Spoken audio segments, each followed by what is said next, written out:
किन के साथ आपने ये शेयर किया कि मुझे ये मेरे मन में है, मैं ये करना चाहता हूँ? जब भी मैं किसी से डिस्कस करता था तो because of my visual disability लोग कहते थे कि नहीं, तू नहीं कर पाएगा।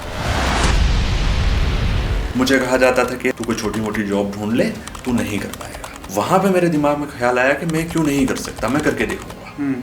उस चीज़ को नेगेटिवली लेने के बजाय मैंने पॉजिटिवली लिया कि मैंने करके देखा। हम जिनकी बात कर रहे हैं मोस्टली उसमें ऐसे चैलेंजेस आते ही नहीं हैं। उनके पास सब कुछ है, उनके पास रिसोर्सेज है। बड़ी चीज़ कि सबसे पढ़ने में सबसे मेन चीज़ जो है वो आई है। डिसेबिलिटीज़ को लेके लोगों के दिमाग में ऐसी ऐसी चीज़ें होती हैं कि यार ये कैटेगरी के दम पे प्रीलिम्स तो कर गए, आता जाता तो इनको कुछ होता नहीं। आपने चलो ये तो मान लिया हमने कि आपने सुन लिया, ऑडियो में सुन लिया, किसी ने पढ़ के आपको सुना दिया, तो इसमें जब लिखने की बारी आती है कैसे आपने अपनी आंसर राइटिंग पे काम किया? टू बी ऑनेस्ट मैंने आंसर राइटिंग एक बार भी नहीं किया।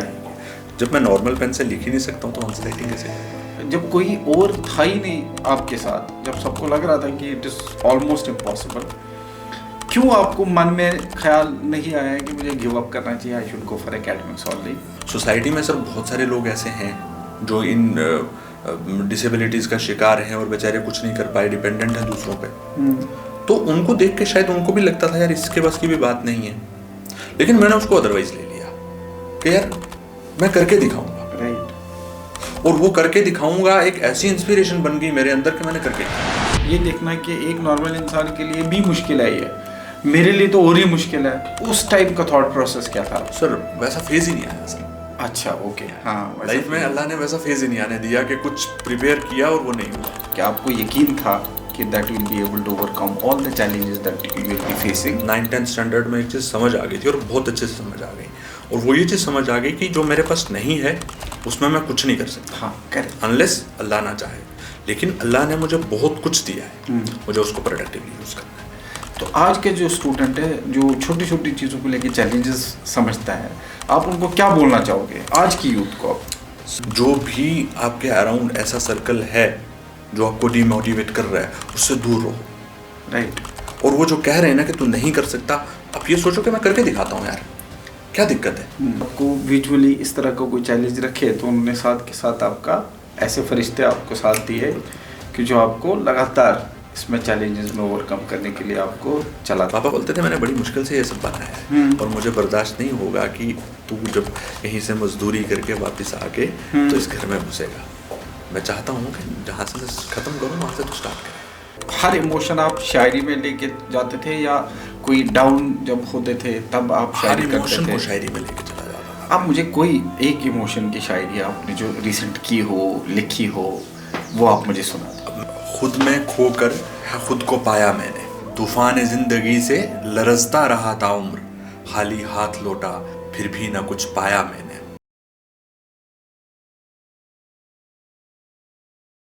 Hello everyone, welcome back to another episode of exceptional journey by Owais.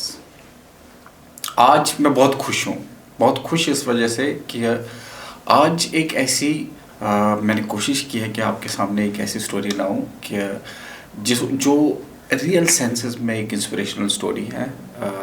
ये जितनी भी आज की कॉन्वर्सेशन होगी ये सुनने लायक हैं इन मेनी डायमेंशन। बहुत सारी चीज़ें हम इसमें डिस्कस करेंगे और क्यों इंस्पिरेशनल स्टोरी है वो भी मैं आपको बताता चलूँ कि जिनकी मैं आज बात कर रहा हूँ मेरे आज के गेस्ट हैं वहीद अंजुम कुरैशी साहब, जो Jammu and Kashmir administrative services 2022 में क्वालिफाई किए हैं। इंस्पिरेशनल स्टोरी इनकी इस वजह से भी है क्योंकि इनका डिसेबिलिटी, इनका जो विजुअल डिसेबिलिटी है वो 80 to 100% है और इन्होंने अपनी जर्नी में सिविल सर्विसेज, स्टेट सर्विसेज की तैयारी में किस तरह क्या क्या चैलेंजेस फेस किए, इस सोसाइटी में कौन कौन सी ऐसी चीज़ें हैं जो उन्होंने फेस किए हैं और बावजूद हर हर्डल के बावजूद हर चैलेंज जो इन्होंने फेस किया उसके बाद इन्होंने वो करके दिखाया जो हम सब के लिए इंस्पिरेशनल है। और आई एम श्योर आज की स्टोरी, आज की जो कहानी, सक्सेसफुल कहानी आप सुनोगे, इससे आप और बेहतर इंस्पायर्ड होंगे और बेहतर अपनी जर्नी में आपको कंट्रीब्यूशन मिलेगा। मैं सबसे पहले वहीद का शुक्रिया अदा करना चाहूँगा कि वहीद आपने टाइम दिया है और हमें मौका दिया है कि हम आपकी स्टोरी अपनी ऑडियंस तक, सारी ऑडियंस तक पहुंचा सके, और क्या क्या, किस तरह आपने शुरुआत की, क्या क्या आपने किया है, वो सारा हम आपसे जानने की कोशिश करेंगे। फिलहाल मैं सबसे पहले आपको शुक्रिया अदा करूंगा कि आपने हमें टाइम दिया है। बहुत शुक्रिया। Before diving into your preparation days और किस तरह क्या क्या चीज़ें आपने की हैं, मैं सबसे पहले आपसे पूछना चाहूँगा कि आप जो है बेसिकली नक्का मझारी, हाँ। मेंढर और पुंछ डिस्ट्रिक्ट से है, बॉर्डर डिस्ट्रिक्ट है जम्मू एंड कश्मीर का। काफ़ी सारे ऑलरेडी मेरे पास जो गेस्ट आए हैं वो उस रीजन से तो हैं, बहुत सारे लोग हैं, but your story is different for many other reasons. कैसे आपका बचपन वहाँ गुजरा है, और किस तरह आपने फिर प्रिपरेशन के टाइम तक आगे कैसे बढ़े आप? हाँ, मेरी स्कूलिंग जो थी, सबसे पहले तो मेरी मदर टीचर थी, तो उनके स्कूल में एडमिशन हुआ मेरा, तो नोटोरियस था। मम्मी का स्कूल मतलब अपना घर। तो अल्टीमेटली 1-1.5 किलोमीटर के डिस्टेंस पे एक प्राइवेट स्कूल था, NDYC अकेडमी थी उस टाइम पे, तो वहाँ पे मैं 5th स्टैंडर्ड तक पढ़ा। देन आफ्टर मैं जवाहर नवोदय विद्यालय में आ गया, ऑल्दो रेजिडेंशियल स्कूल था, तो बट मेरे फादर वहाँ पे प्रिंसिपल थे, तो 12th तक मैं वहाँ पे पढ़ा हूँ। देन मौलाना आज़ाद मेमोरियल कॉलेज जम्मू से मैंने ग्रेजुएशन किया। हाँ, MM कॉलेज से मैंने ग्रेजुएशन किया। देन मेरा मास्टर्स हुआ है यूनिवर्सिटी ऑफ जम्मू से। साइमल्टेनियसली मैंने नेट कर लिया था। तो आफ्टर मास्टर्स मेरा माइंड बन गया कि मुझे सिविल सर्विसेज की तरफ जाना है। एंड ऑनेस्टली स्पीकिंग कि ड्यूरिंग माय ग्रेजुएशन डेज या फिर मास्टर्स के दिनों में थोड़ा मैं डगमगा रहा था कि मैं एकेडमिक्स में चला जाऊं या सिविल सर्विसेज के लिए प्रिपेयर करूं। तो जब भी मैं किसी से डिस्कस करता था तो because of my visual disability लोग कहते थे कि नहीं, तू नहीं कर पाएगा। जब मैं एडमिनिस्ट्रेशन की बात करता था कि तेरे जैसा बंदा वहाँ पे काम नहीं कर पाएगा।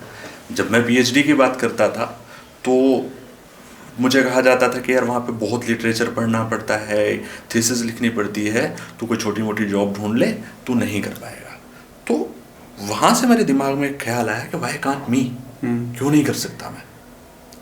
तो मतलब उनके वर्ड्स को नहीं, मैं उन लोगों को क्रिटिसाइज नहीं करूँगा, नेगेटिवली नहीं लूँगा। मे बी उन्होंने भले के लिए कहा हो, मेरे वेलविशियर्स थे जो लोग मुझे कह रहे थे उस टाइम पे भी, बट वहाँ पे मेरे दिमाग में ख्याल आया कि मैं क्यों नहीं कर सकता, मैं करके दिखाऊंगा। उस चीज़ को नेगेटिवली लेने के बजाय मैंने पॉजिटिवली लिया। एंड रिसेंटली मैं अपनी PhD की थीसिस अलीगढ़ मुस्लिम यूनिवर्सिटी में सबमिट करवा के आया हूँ। विदिन 2 months मेरा वाइवा होने वाला है वहाँ पे। मतलब आपने शुरुआत, आप बेसिकली ये बोल रहे हैं कि आप नोटोरियस थे। बिल्कुल। खानदान में आज भी कोई शरारती बच्चा होता है, मेरा निकनेम प्रिंस है, वो बोलते हैं प्रिंस पे गया है। मैं इतना शरारती था। तो वही आपका जो रिजल्ट है, of course will go to ये रिजल्ट के 2022-23 में जो आपने एग्ज़ाम दिया है और वो क्वालिफाई किया है, आपका रिजल्ट सिर्फ रिजल्ट नहीं है, ये एक हिम्मत की बात है, ये सब्र भी दिखाया आपने इसमें, और आपका यकीन सबसे बड़ा चीज़ जो इसमें दिखता है कि आपको यकीन था कि that you will be able to overcome all the challenges that you will be facing, और अल्टीमेटली आप वो अचीव करोगे जो आप करना चाहते थे। इस बीच में एक नॉर्मल तरीके से, क्योंकि आप, मैंने पहले भी बताया कि आपका विजुअली 80 to 100% जिसमें आप देख नहीं सकते, डिसेबिलिटी है आपकी। और नॉर्मली जब मैं इंटरेक्ट करता हूँ बच्चों से, सब कुछ ठीक होता है, एवरीथिंग इज़ फाइन, और उनकी हिम्मत नहीं होती, लोग उनको डिस्करेज करते हैं। खुद में इतना इंकरेजमेंट होता नहीं, क्योंकि बड़ा एग्ज़ाम है, बहुत पढ़ना है, डेडिकेटेडली पढ़ना है, और स्पेशली उस पॉइंट ऑफ व्यू से जिस पॉइंट ऑफ व्यू पे आपको चैलेंजेस आएंगे पढ़ने के लिए। बिल्कुल।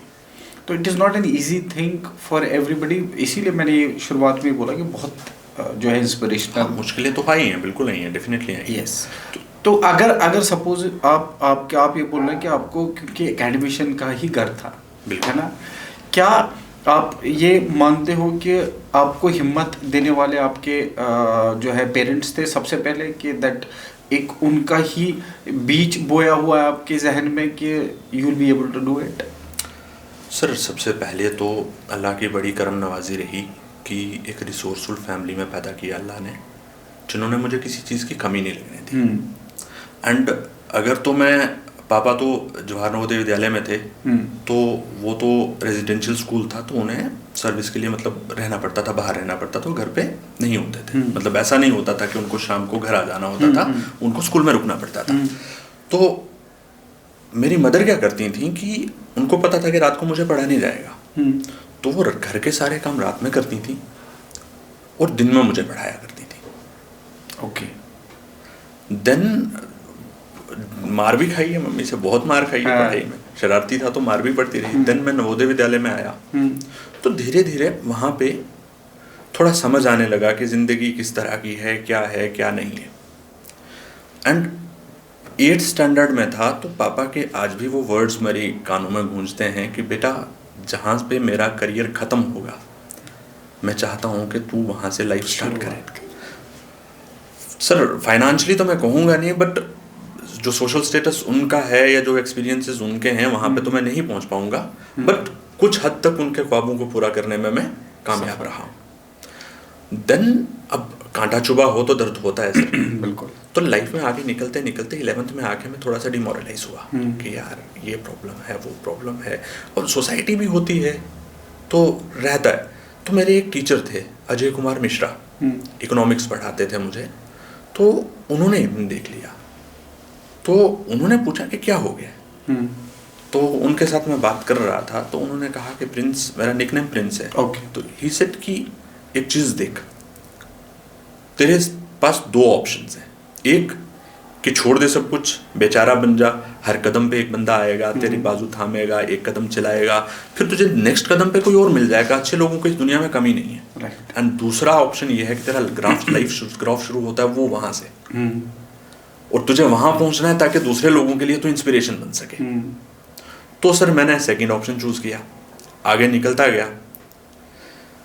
ग्रेजुएशन में आया तो MM कॉलेज में एडमिशन लिया, तो मेरे साथ एक लड़का था, नाम नहीं लेना मुनासिब समझूंगा मैं, तो मैं आपको सुनाऊंगा ये कहानी। राइट। तो एक सिंपोजियम था उधमपुर में, मैं ऐसे ही चला गया, वहाँ से फर्स्ट पोजीशन लेके आ गया। एंड फिर मेरी रेपुटेशन कॉलेज में ये बन गई कि उनको पता था कि नोटिस बोर्ड पे ये नोटिस नहीं पढ़ पाएगा, तो जो इंचार्ज IQAC में ट्विंकल सूरी मैम हुआ करती थी, वो मुझे वहाँ से कॉल करती थी कि वहीद ये इवेंट है, तुम्हें पार्टिसिपेट करना है, आ जाओ। तो ड्यूरिंग माई कॉलेज डेज 3 साल में मैंने MM कॉलेज में 15 ट्रॉफीज लाई, डिबेट्स और डिक्लेमेशन कंटेस्ट में।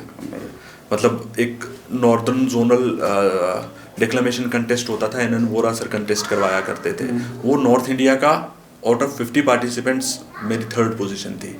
फिर ये वीराना आइवली जम्मू प्रोविंस का पूरा एक पूरे लोग होते थे। देन मौलाना आज़ाद मेमोरियल रोलिंग ट्रॉफी था। मतलब ब्राइट स्टूडेंट रहा अपने कॉलेज डेज में। ग्रेजुएशन हुई तो मास्टर्स में जम्मू यूनिवर्सिटी गया तो मेरी आंख में थोड़ी सी 4th सेमेस्टर में पहुंच के कुछ दिक्कत आ गई। सर मैं बहुत डिमोरलाइज हो गया, बहुत डिमोरलाइज हो गया। और वही जिसका मैं बोल रहा था कि एक लड़का मेरे साथ एडमिशन लिया था, वो मुझे मिला, बोलता है वही कुछ टॉपिक्स समझने हैं, और वो टॉपिक्स मास्टर्स के 2nd सेमेस्टर में वो टॉपिक थे। ठीक है। और मुझे लगा कि मास्टर्स के 2nd सेमेस्टर में डिस्टेंस डिपार्टमेंट से मास्टर्स कर रहा होगा तो चलो पढ़ा देंगे, कोई बात नहीं। सर नेक्स्ट डे जब वो किताब लेके आया, वो BA 2nd ईयर में था। ओके। मैंने उसको पूछा ये क्या चीज़ है, तो बोलता है यार पास नहीं हो पाया हूँ। और उस दिन मुझे लगा कि मेरे पे तो अल्लाह की बड़ी करम नवाजी है कि मैं तो गिले शिकवे कर रहा हूँ कि नहीं ये हो गया वो हो गया, ऐसा है वैसा है, without any setback, without any failure Allah ने मुझे यहाँ तक पहुँचा दिया, तो इससे बेहतर क्या होगा जो मुझे अल्लाह दे सकता है। तो अल्लाह ने कहीं ना कहीं कुछ चीज़ ली होती है तो कहीं ना कहीं कंपनसेट किया होता है। बट डिनाई नहीं कर सकते कि मुझे प्रॉब्लम्स नहीं आई हैं, बिल्कुल आई हैं प्रॉब्लम्स। कई बार लोग शरारत करके निकल जाते थे, मैं इग्नोर कर देता था उनको, बड़ी सारी प्रॉब्लम्स आई हैं। अब पढ़ते पढ़ते मतलब अब नॉर्मल पढ़ाई थी नहीं, आंखों पे स्ट्रेस बन जाता था इतना। मेरे कुछ दोस्त हैं, उनको बुलाता था सुबह कि भाई जो तुम पढ़ के आए हो उसको रिवाइज करो, बट ऊंची आवाज़ में रिवाइज करना ताकि मैं सुन पाऊँ। और मैं सुन के मास्टर्स के पेपर देने जाता था। इवन अब मैं दोस्तों के नाम लेने लगूँ तो शायद किसी के साथ ना इंसाफ़ी हो जाए, क्योंकि बहुत सारे लोग हैं जिनमें लाइफ में कंट्रीब्यूशन है। तो मैं आज किसी का नाम लेना मुनासिब नहीं समझूंगा, क्योंकि एक भी नाम छूट गया तो उसके साथ बहुत बड़ी नाइंसाफी हो जाएगी और मैं उन सबका एहसानमंद हूँ। अब जब मैं सिविल सर्विसेज की प्रिपरेशन के लिए बैठा तो पढ़ता था, पढ़ने का ये सिस्टम रहता था सर कि बुक्स को इन लार्ज फॉन्ट में जेरोक्स करवाना और वो पढ़ना, और फिर भी थक जाता था। फिर टेस्ट सीरीज सॉल्व करनी होती थी कि अब जेरोक्स भी कितना कराए कोई, तो फिर टेस्ट सीरीज सॉल्व करनी होती थी। मेरे फ्रेंड्स थे नवोदय से, मुझे बहुत अच्छे दोस्त मिल गए थे कुछ लोग जो खुद भी प्रिपेयर कर रहे थे और उन्होंने साथ में बिठा के मुझे भी प्रिपेयर करवाया। तो उनको बोलता था कि आप क्वेश्चंस पढ़ते जाओ और हम दोनों इकट्ठे सॉल्व करते हैं। वो पढ़ के सॉल्व करता था, मैं सुन के सॉल्व करता था। तो मोस्टली मास्टर्स ऑनवर्ड्स में ऑडियो विजुअल्स पे डिपेंडेंट रहा हूँ मोस्टली। वो तो जो टेक्नोलॉजिकली एडवांसमेंट हुआ है तो उसका नरेटर्स वगैरह जूम करके पढ़ना और उस तरह से, क्योंकि ग्रेजुएशन तक तो इतना एडवांसमेंट थी नहीं और ना ही मैं इतना सॉफ्टवेयर से अवेयर था, बट मास्टर्स ऑनवर्ड्स में इस पे डिपेंडेंट रहा। तो अभी अल्हम्दुलिल्लाह पीएचडी भी कंप्लीट हो गई। आपका आप बोल रहे हैं कि जैसे मैं एक चीज़ और समझना चाह रहा हूँ कि जो यूजुअली आपको मतलब विजुअली आपको जो चैलेंजेस है आए हैं इसमें क्या ये बचपन से था, बाय बर्थ है? और कोई ऐसा मतलब जब हम देखते हैं कि आगे पीछे बच्चे खेलते हैं, आप यूजुअली स्कूल में जाते हैं, उससे एक डिफरेंट स्कूल बनाया जाता है इस तरह जिसमें इंसान पढ़ता है, जाता है, एग्ज़ाम देता है, वापस आता है, मतलब एक नॉर्मल लाइफ, और वो नॉर्मल लाइफ जाहिर है कि इससे अफेक्टेड होती है। तो हताश भी हो सकता है इंसान, निराश भी होता है, और स्पेशली तब जब आप बच्चे हो। बचपन से ही आपकी अपब्रिंगिंग ऐसी की गई है कि आपको ये नहीं समझना कि आपके लिए कोई डिसएडवांटेज है ना। और मेरा ख्याल है इसी वजह से आपका माइंड मेकअप भी धीरे धीरे ऐसा बिल्ड हुआ कि आपने इसको कभी भी डिसएडवांटेज माना नहीं है। बिल्कुल। फिर आप चलते हैं कि आप गांव से जम्मू आए, तो जाहिर है कि वो सफ़र भी कोई आसान होगा नहीं। जैसे आपने बोला बहुत शरारतें होती थी, और लोगों में मैं ही बोलूँ कि most of the people are nice, अच्छे लोग हैं, बिल्कुल है, काफ़ी अच्छे लोग हैं, but there are few people जिनको जो नोटोरियस होते हैं, जिनको शायद इमोशंस की इतनी कदर और इमोशंस का आइडिया होता नहीं है। बिल्कुल। जब भी कोई इस तरह, मैं इंसिडेंट कोई पर्टिकुलरली तो नहीं पूछूंगा मैं, बट जब भी कोई ऐसे इंसिडेंट्स होते थे जो डिस्करेजिंग से ही होते थे, ऑफ कोर्स ग्रेजुएशन का first year, second year, third year, कम एज होती है, तो ऐसे चैलेंजेस को आप ओवरकम कैसे करते थे, मतलब कैसे उठ खड़े होते थे आप? बचपन का एक इंसिडेंट सुनाता हूँ। पापा के साथ एक कुलीग हुआ करते थे। पापा JNV कोटरंका में थे तब पोस्टेड, तो एक कलीग हुआ करते थे सुखविंदर सर, उनके साथ मेरी बड़ी अच्छी बॉन्डिंग थी, मतलब खाना पीना मेरा उनके साथ होता था। उनका एक बेटा होता था हर्षवीर सिंह, तो दिन में दोस्ती भी अच्छी थी, दोस्ती है तो जाहिर है पंगे तो होते थे बचपन में, तो दिन में तो मैं उसको मानता नहीं था, और उसको पता था कि शाम को इसको नहीं दिखेगा, शाम को आके मुझे मार के जाता था, बहुत मतलब 4-5 साल की एज में। अच्छा। ऐसे तो ऑब्वियसली मतलब प्रॉब्लम्स आई हैं, ऐसा नहीं है। अब जब कॉलेज डेज में कोई शरारत कर देता था तो कुछ चीज़ों से मैं बहुत अच्छे से अवेयर था कि अगर मैं रिएक्ट करूंगा तो ये और शरारत करेगा, तो मैं हंस के टाल देता था। अच्छा, ओके। तो उसको लगता था यार इसको फर्क ही नहीं पड़ रहा है, नहीं तो आपको गुस्सा आ सकता था, आता था, लेकिन यू डिड नॉट रिएक्ट। मैं रिएक्ट नहीं करता था क्योंकि मुझे पता है द मोमेंट मैं रिएक्ट करूंगा ये दोबारा शरारत करेगा, और ये करेगा 4 लोग और करेंगे। तो जब इसको लगेगा कि यार इस चीज से तो इसको फर्क ही नहीं पड़ रहा है, तो ये करेगा, तो वो नहीं करेगा। एंड रहा अपने माइंड को स्टेबल रखने की बात, तो मैं अपने आप को बिजी रखता था। पढ़ लिया, पढ़ा नहीं तो paper used to be my best friends. मैं लिखता था, शायरी करता था, मतलब मैं पोइट्री लिखता हूँ अभी उर्दू। उस पे हम जरूर एक पूरा सेगमेंट करेंगे, बात करते हैं। तो मैं कुछ लिख लेता था, मतलब मुझे एक चीज़ बहुत क्लियर थी कि अगर मैं इस बारे में सोचने बैठूंगा, सोच किसी चीज़ का सोल्यूशन है नहीं, जब तक अल्लाह नहीं चाहेगा मैं कुछ नहीं कर पाऊंगा इस पे। तो बेटर है कि मैं अपने माइंड को उस साइड जाने ही ना दो, इन फालतू की चीज़ सोचूं। जो अल्लाह ने मुझे दिया है मुझे उसको प्रोडक्टिवली यूज करना है, जो नहीं दिया है उस पर मुझे नहीं सोचना है। सिंपल मेरे माइंड में ये चीज़ रहती थी और उसी को लेकर मैं आगे बढ़ता था।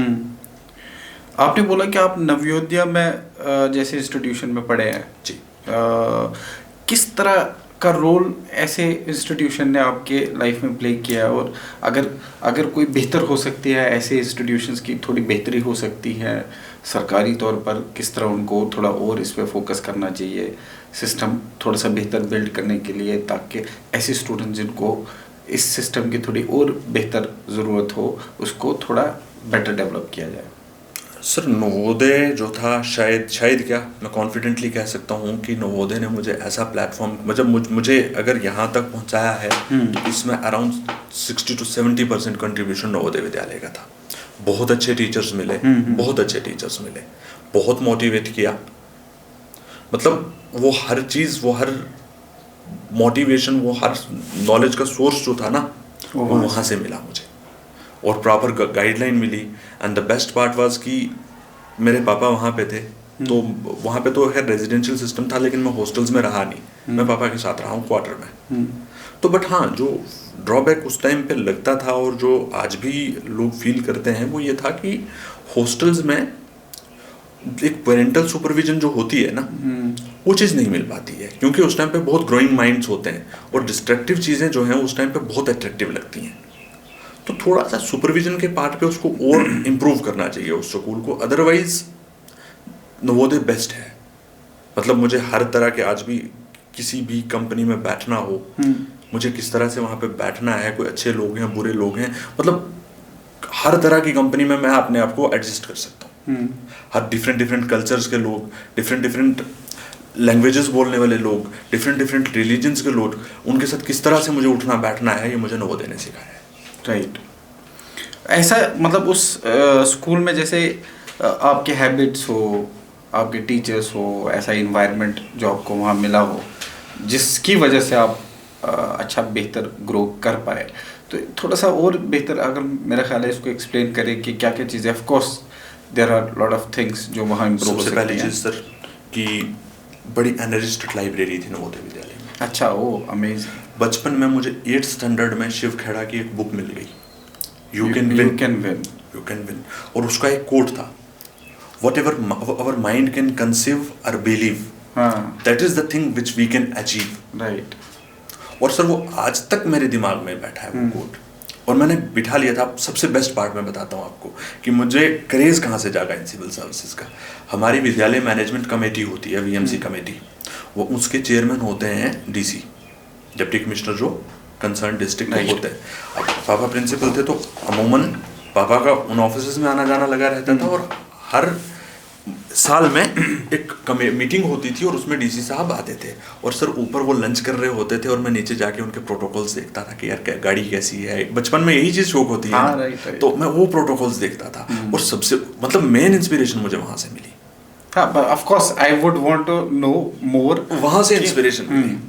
तो और दूसरी चीज़ कि सर मेरे टीचर्स जो बचपन से ही साइंसेज में, अब जब मैं 10th कर चुका तो मैं ब्लैक बोर्ड नहीं देख पाता था सामने से। अब फिजिक्स, केमिस्ट्री और मैथमेटिक्स ब्लैक बोर्ड देखे बिना अंडरस्टैंड करना बहुत मुश्किल था।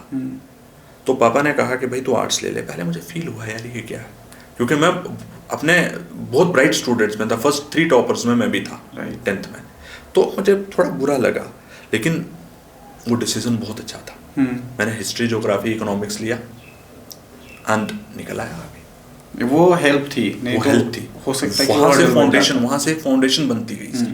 और मेरे कुछ दोस्त आज भी बता रहे हैं कि भाई शायद हमने भी ले लिया होता, हमें दोबारा, जब उनको दोबारा से पढ़ने पड़े ना सब्जेक्ट्स, तो उन्होंने कहा कि यार अगर हमें क्लैरिटी होती तो हमने भी शायद ले लिया होता, ये सब सब्जेक्ट्स लिए होते। तो बट आपके लिए तो it was like God chose it for you. बिल्कुल। क्या आपको आपके फादर ने बोला? टू बी ऑनेस्ट, मेरे लिए रास्ते खुद सीधे होते गए। मतलब यही तो, आप बहुत ऑप्टिमिस्टिक इंसान है, चीज़ों को रियलाइज करते हैं, आपको पता है कि किस में कैसी अपॉर्चुनिटी ढूंढी जाए, बट रास्ते खुलते हैं तो एक ऐसा स्टेटमेंट है जो मोस्टली इस वजह से होता है क्योंकि आप उसमें बेहतरी ढूंढते हो, है ना। तो दैट वाज योर खुद का पर्सपेक्टिव लाइफ को लेके था। It would have been very pessimistic approach also towards life. Sir बचपन में एक चीज़ समझ आ गई थी, मतलब 9th-10th स्टैंडर्ड में एक चीज़ समझ आ गई थी, और बहुत अच्छे से समझ आ गई। और वो ये चीज़ समझ आ गई कि जो मेरे पास नहीं है उसमें मैं कुछ नहीं कर सकता, हाँ करेक्ट, अनलेस अल्लाह ना चाहे। लेकिन अल्लाह ने मुझे बहुत कुछ दिया है, मुझे उसको प्रोडक्टिवली यूज करना है।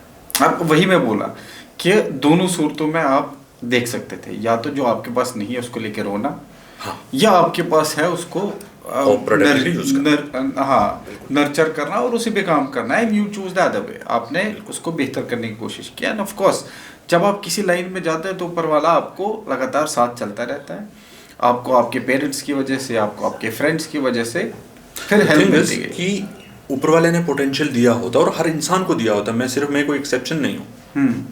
अगर अल्लाह ने कोई कमी छोड़ी है कहीं पे तो उसने पूरा किया है उसको, बस हमें अपने उस पोटेंशियल को पहचानना है और उस पर काम करना है, और जो उस चीज़ को पहचान गया राइट वो कुछ को ज़िंदगी में कर जाएगा। आपका जो यूपीएससी स्टेट सर्विसेज का आपने बोला, क्योंकि मैं थोड़ा और इसको आपसे सुनना चाहूँगा कि आपका जो इंस्पिरेशन, सोर्स ऑफ इंस्पिरेशन यहाँ से ड्राइव हुआ कि जब डीसी साहब वहाँ आते थे, यू वुड सी ये मेरा सोर्स ऑफ इंस्पिरेशन था। हाँ, कि आपने प्रोटोकॉल्स वगैरह उनके देखे, आपने उनके डिसीजन मेकिंग देखी, इम्पैक्ट देखा, then you thought to go for these services.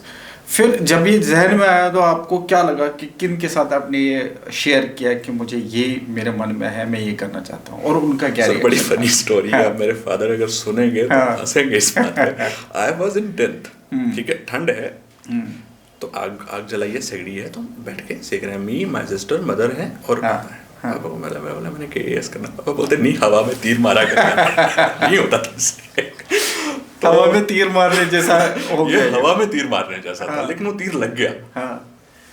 तो धीरे धीरे फिर सर आगे निकलते गए, तो जब बाहर निकले मास्टर्स में, यहाँ पे जम्मू में आए, तो फिर अपना एक लेवल पता चला कि हम स्टैंड कहाँ कर रहे हैं। बिकॉज नवोदय में तो मैं टॉपर जो है वो सब कुछ है वहाँ पे। स्कूल में जब हम होते हैं तो हम टॉप कर रहे हैं, तो हम सब कुछ हैं, हमारे लेवल का कोई भी नहीं है। लेकिन यहाँ पे आके देखा भाई यहाँ पे तो बहुत लोग धुरंधर बैठे हैं। एंड धीरे धीरे सर अब लाइफ समझ आने लगी कि कहाँ जाना है, क्या करना है, क्या नहीं करना है। मेरी मास्टर्स जब कंप्लीट हुई, 31 मई को मेरा लास्ट पेपर था, तो मैं बहुत खुश कि मई में एग्ज़ाम्स हो गए एंड अब सब हो गया। एंड द मोमेंट मैं एग्ज़ाम दे के आया, तब मैंने सोचा यार अब क्या करना है, ज़िंदगी तो यहाँ से शुरू हुई है। और वही पुराने वाली इंस्पिरेशन दिमाग में बैठी थी, तो इमीडिएटली माइंड बनाया कि मैंने जाना है सिविल सर्विसेज की तरफ। पापा से बात की तो एक फ्रेंड सर्कल अच्छा मिल गया, उनके साथ में चला गया, डेली कोचिंग ली वाजीराम। उसके बाद मेरा फिर से माइंड डगमगा गया कि मैंने एकेडमिक्स में जाना है। और बहुत फनी स्टोरी है सर, अब छोटी छोटी बातें अब पता नहीं अच्छी लगेंगी नहीं लगेंगी। मेरी आंख में दिक्कत हो गई, I was at home in Poonch, कोई ऑप्था का डॉक्टर नहीं था, तो मी, माय ब्रदर और मेरी मम्मा साथ में आए। हमने राजौरी डिस्ट्रिक्ट में आके जो डॉक्टर को चेक कराना है, भैया के पास गाड़ी थी, मम्मी पापा भैया आगे बैठे हैं और मैं पीछे बैठा हूँ, ठीक है। और गाड़ी में पीछे बैठे हुए ऑफिसर्स वाली फीलिंग आ गई सर। अच्छा, ओके। तो मैं देखते हैं पीएचडी होती रहेगी, मुझे प्रिपेयर करना है। दूसरे दिन आगे किताबें खोल ली, और जिस दिन किताबें खोली, फर्स्ट अटेम्प्ट में थोड़ा लिटिगेशन की वजह से कुछ डिले हो गया, अदरवाइज फर्स्ट अटेम्प्ट में मेरा हो जाता। ये पहला प्रीलिम्स दिया 18 में, उस टाइम प्रिपरेशन नहीं थी, नहीं हुआ। लेकिन सेकंड वाला जब मैंने दिया तो उसी में सिलेक्शन हो गई सर, जब मैंने ढंग से प्रिपेयर करके। अब आप एक जो स्टोरी आपने नरेट की वो ये है कि आप पूरी फैमिली के साथ बैठे हुए थे, आपने बोला मुझे केएस करना है, बस माइंड में आया, बोला किसी को नहीं, माइंड में आया कि मुझे करना, दूसरे दिन किताबें खोल ली मैंने। नहीं, जब आपने अपने फादर को बोला मुझे केएस करना, उन्होंने बोला कि यार हवा में तीर मारने वाली बात हो गई। देखो, हालांकि हम ये मानते हैं कि आपकी पूरी फैमिली, आप ये मानते हो, मैं भी मानता हूँ, और थ्रू आउट आपको जर्नी में उन्होंने पूरा सपोर्ट किया। बिल्कुल किया सर। अब इसमें ये चीज़ देखने को मिलती है कि देखो, ये ऐसी चीज़ थी जो तकरीबन इम्पॉसिबल थी सबके लिए, it was almost impossible for everyone. बिल्कुल। फिर आपने यहाँ से शुरुआत की, फिर आपने किताबें खोली, पढ़ना शुरू करते हो, तो जाहिर है कि ये बात आप लगातार पेरेंट्स से बात कर रहे होंगे। हाँ। इस होप को आपको क्यों लगा कि आप, जब कोई और था ही नहीं आपके साथ, जब सबको लग रहा था कि इट इज़ ऑलमोस्ट इम्पॉसिबल, क्यों आपको मन में ख्याल नहीं आया कि मुझे गिव अप करना चाहिए, I should go for academics only, वो इजी रास्ता होगा मेरे लिए? सर मैंने पहले, आज भी नहीं, एकेडमिक्स मेरा पैशन है। मुझे अगर आज भी कहीं यूनिवर्सिटी में प्रोफेसरशिप का मौका मिले तो मैं प्रेफर करूँगा, बिल्कुल करूँगा प्रेफर। सर मैं पहले ही आपसे डिस्कस कर चुका ना कि लोगों ने डिमोटिवेट नहीं किया, शायद वो मेरे वेल विशर्स थे, वो चाह रहे थे कि छोटी उम्र में कुछ छोटी मोटी नौकरी मिल जाए ताकि ये अपना कुछ कमाने लायक हो जाए। वो ये चाह रहे थे शायद। मेरी सिचुएशन देख के उनको लगता था कि नहीं मुश्किल है। और सोसाइटी में सर बहुत सारे लोग ऐसे हैं जो इन डिसेबिलिटीज़ का शिकार हैं और बेचारे कुछ नहीं कर पाए, डिपेंडेंट हैं दूसरों पे। तो उनको देख के शायद उनको भी लगता था यार इसके बस की भी बात नहीं है, लेकिन मैंने उसको अदरवाइज ले लिया कि यार मैं करके दिखाऊंगा। राइट। और वो करके दिखाऊंगा एक ऐसी इंस्पिरेशन बन गई मेरे अंदर कि मैंने करके दिखा दिया। करके दिखा दिया आपने। बट मैं तो चाहूँगा कि आप जिन सिचुएशन से, जिन चैलेंजेस से गुजरे हैं, अब हम जिनकी बात कर रहे हैं मोस्टली उसमें ऐसे चैलेंजेस आते ही नहीं हैं। उनके पास सब कुछ है, उनके पास रिसोर्सेज है, पढ़ने लिखने का तरीका है। बेस्ट बड़ी चीज़ कि सबसे पढ़ने में सबसे मेन चीज़ जो है वो आइज़ है। आइज़ है। मैं चाहता हूँ कि आज के स्टूडेंट को विद हैविंग सेड कि आपने इतने सारे चैलेंजेस फेस किए कि you are not able to see properly, 100% आपका विजुअली जो है चैलेंज रहा है। तो आज के जो स्टूडेंट है जो छोटी छोटी चीज़ों को लेके चैलेंजेस समझता है, आप उनको क्या बोलना चाहोगे आज की यूथ को? आप सर मेन चीज़ मतलब डिस्पाइट ऑफ ऑल डिसेबिलिटीज, जो भी स्ट्रगल्स हैं, जो भी प्रॉब्लम्स हैं, सबके अलावा एक चीज़ है अगर आप में तो आप कुछ भी कर सकते हो, दैट इज़ विल पावर। अगर आप में वो है और जिस दिन वो मर गई आप कुछ नहीं कर पाओगे। और किस तरह विल पावर को जिंदा रखना, किस तरह उनको विल पावर पे काम करना चाहिए? सर कुछ अच्छी अच्छी चीज़ें पढ़ते जाओ जो आपको मोटिवेट करें। जो भी आपके अराउंड ऐसा सर्कल है जो आपको डीमोटिवेट कर रहा है उससे दूर रहो। राइट। और वो जो कह रहे हैं ना कि तू नहीं कर सकता, आप ये सोचो कि मैं करके दिखाता हूँ यार, क्या दिक्कत है। और एक चीज़ जहन में बिठा लेनी चाहिए। अच्छा सर सबसे बेस्ट पार्ट कि मैं कह रहा हूँ ना कि अल्लाह ने कंपनसेट किया होता है और बिल्कुल कंपनसेट किया होता है। अगर मैं प्रॉपर्ली देख नहीं पा रहा हूँ, मेरा सुनने का सेंसेस इतने तेज़ हैं कि मैं आज भी मुझे अगर कोई पढ़ के सुनाएगा मैं उसको बेटर अंडरस्टैंड करके जाके पेपर दे के उससे ज़्यादा नंबर लेके आ जाऊँगा। और ये सिर्फ मेरे साथ नहीं है, वो हर इंसान के साथ होगा। तो अगर एक चीज़ नहीं है तो दूसरी चीज़ से बेहतर होती है। And the other thing is कि अगर आपकी लाइफ में कोई प्रॉब्लम आ रही है ना, जो मेरा एक्सपीरियंस है, वो हर प्रॉब्लम अपने साथ 100 सोल्यूशन लेके आती है। आपको बेस्ट पॉसिबल चूज करना और उस पर वर्क करना है। राइट। अब आपने बेस्ट पॉसिबल ऑप्शंस चूज किए हैं। बिल्कुल चूज किए। It is not only best for you, it is for everybody. मतलब आपने अपने वाले बेस्ट नहीं चूज किया है। पीएचडी करना best for everybody. Best for everyone. हर किसी हाईएस्ट क्या हो सकता है? हर किसी का मतलब जो दो चीजें मैं कर चुका हूँ ये सबके ड्रीम्स होते हैं। करेक्ट। नेट, केएएस और पीएचडी सबके ड्रीम्स होते हैं। सबके ड्रीम्स होते हैं। अगर जिनको नहीं पता होगा कि आपके चैलेंजेस का, तो वो तो समझेंगे कि भाई एक नॉर्मली एक इंसान रहा है, इसने हाईएस्ट चीज़ें अचीव किया है। एक्सेप्ट कि हम उनको जब आपकी आइज़ के बारे में और आपको देखने वाला सिचुएशन बताएंगे तब लोग को लगेगा। अब सर एक चीज़ देखो, मान लेते हैं 2 मिनट के लिए अगर मैं सुन के केएएस कर सकता हूँ, राइट, तो चलो अगर सपोज किसी के हाथ फंक्शनल नहीं है, खुदा ना करे लेग्स फंक्शनल नहीं है, वो तो पढ़ सकता है, वो तो कर सकता है आराम से। वाह, इजीली कर लेगा। इजीली कर सकता है ना, उसको तो पढ़ना है। प्रॉब्लम ये नहीं है कि हमें अल्लाह ने कुछ नहीं दिया है, प्रॉब्लम ये है कि अल्लाह ने जो दिया है उसको हम किस तरह से यूज कर रहे हैं। True true.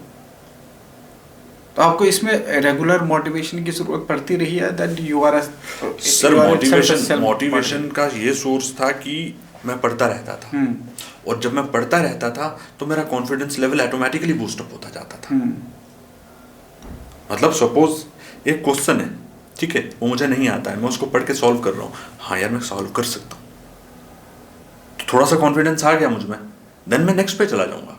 धीरे धीरे धीरे जैसे जैसे हम प्रिपरेशन में आगे जाते जाते हैं ना, तो ऑटोमेटिकली हम मोटिवेट होते जाते हैं। राइट। पर एक जैसे आपको हो सकता है ब्लैक बोर्ड जैसे इस प्रिपरेशन की बहुत ज़्यादा ज़रूरत होती है, पढ़ना एंड देन लिखना, बिल्कुल दोनों का कम्बिनेशन है ये। आपने चलो ये तो मान लिया हमने कि आपने सुन लिया, ऑडियो में सुन लिया, किसी ने पढ़ के आपको सुना दिया, तो इसमें जब लिखने की बारी आती है कैसे आपने अपनी आंसर राइटिंग पे काम किया? टू बी ऑनेस्ट मैंने आंसर राइटिंग एक बार भी नहीं की है। नहीं किया? जब मैं नॉर्मल पेन से लिख ही नहीं सकता हूँ तो आंसर राइटिंग कैसे करूँगा? मेरा आंसर जो है वो मेरा हेल्पर लिखता था मेरे आंसर शीट्स पे, वो क्वेश्चन पढ़ के सुनाता था, तो मैं उसको सुन के और लिखता, उसको बोलता था और वो लिख रहा है। हाँ, बट जो मैं बेस्ट पार्ट जो मेरे में ये था कि सपोज एक टॉपिक पढ़ा मैंने और उसका एक स्ट्रक्चर माइंड में बना लेता था कि अगर इस टॉपिक से ये क्वेश्चन आ जाएगा तो मैं ये चीज़ें इंक्लूड करता जाऊँगा। But isn't it very difficult? It was very difficult, it was very difficult, but अब कोई अल्टरनेट नहीं है ना, तो करना है। जब आपके एम्बिशंस बहुत क्लियर हैं कि आपको ये करना है तो उसके लिए एफर्ट्स तो देने पड़ेंगे ना आपको। ऑब्वियस सी बात है सर कि जो इंसान अच्छा भला देख सकता है उससे 10 गुना ज़्यादा एफर्ट्स करके मुझे यहाँ तक पहुँचना पड़ा होगा, उसके साथ कम्पीट करना है 10 टाइम्स मोर, ऑब्वियसली करना पड़ेगा। अब ऑब्वियसली मेरी रीडिंग स्पीड स्लो, आपको एक पेज को पढ़ने में 2 मिनट लगेंगे, मुझे उस पेज को पढ़ने में आधा घंटा लग जाएगा। जूम करके टैब में इधर उधर करते करते करते आप सोचो कितना टाइम लगेगा, मुझे लगेगा, लेकिन मुझे करना है। जब मेरे माइंड में ये है कि मुझे कुछ करना है तो मुझे कुछ करना है, फिर ये चीज़ें मुझे रोक नहीं सकती हैं। मतलब कितने सारे चैलेंजेस आई कैन, बिल्कुल। मैं if I try to remember it कि क्या क्या एक बच्चा करता है नॉर्मली, मतलब आप देखें होती है कि बाहर एक इन्वायरमेंट ऐसा कि आपको जो डिमोटिवेट कर रहा है, डिमोटिवेट मैं नहीं बोलूँगा, वो वेलविशर्स थे मेरे, लेकिन थोड़ा डिमोटिवेट किया, ऊपर से अपने चैलेंजेस, ख्याल आता था गिव अप कर दूं, लेकिन फिर पापा के वर्ड्स भी याद आ जाते थे कि भाई तुझे वहां से स्टार्ट करने लगी, वो हमेशा याद रहा। जब कदम लड़खड़ाए तो वहां से याद आया कि भाई, एंड पापा एक और चीज़ कहा करते थे बचपन में कि बेटा मैंने बहुत मुश्किल से, पापा फर्स्ट जनरेशन लर्नर थे अपनी फैमिली में, तो बोलते थे मैंने बड़ी मुश्किल से ये सब बनाया है और मुझे बर्दाश्त नहीं होगा कि तू जब कहीं से मजदूरी करके वापस आके तो इस घर में घुसेगा। मैं चाहता हूँ कि जहाँ से मैं ख़त्म करूँ वहाँ से तो स्टार्ट करें। तो वो वर्ड्स याद आ जाते थे, और जब कदम लड़खड़ाते थे तो फिर से थक हार के खड़े हो जाते थे, करना है।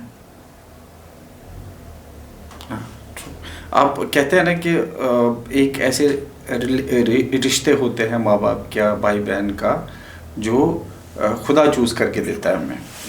तो अगर ये चीज़ थी कि आपको विजुअली इस तरह का कोई चैलेंज रखे, तो उन्होंने साथ के साथ आपका ऐसे फरिश्ते आपको साथ दिए कि जो आपको लगातार इसमें चैलेंजेस में ओवरकम करने के लिए आपको चला, किसी चीज़ की कोई कमी नहीं लगने दी, कुछ भी नहीं आने दिया, और किसी को कोई क्लैरिटी नहीं थी कि मैं सब कर पाऊंगा या नहीं कर पाऊंगा, बट फिर भी उन्होंने मुझे एम्बिशंस पूरा करने के लिए मुझे रिसोर्स देते गए, और अल्लाह ने मुझ में भी सलाहियत रखी थी कि मैं उनको पॉजिटिवली यूज़ करता गया, उनको मायूस नहीं होने दिया।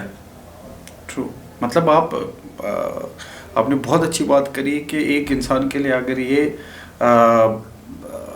आप 10 टाइम्स आपके लिए हार्डर था किसी इंसान के लिए, 10 टाइम्स। एंड मैं ये भी जानना चाहूँगा कि क्या ये जो आप प्रिपरेशन का टाइम है, क्या सिर्फ एकेडमिकली चैलेंजिंग है या मेंटल टफनेस की रिक्वायरमेंट इसमें एक्चुअली बहुत होती है? करनी पड़ती है। अपने माइंड को स्टेबल रखना सबसे बड़ा चैलेंज होता है।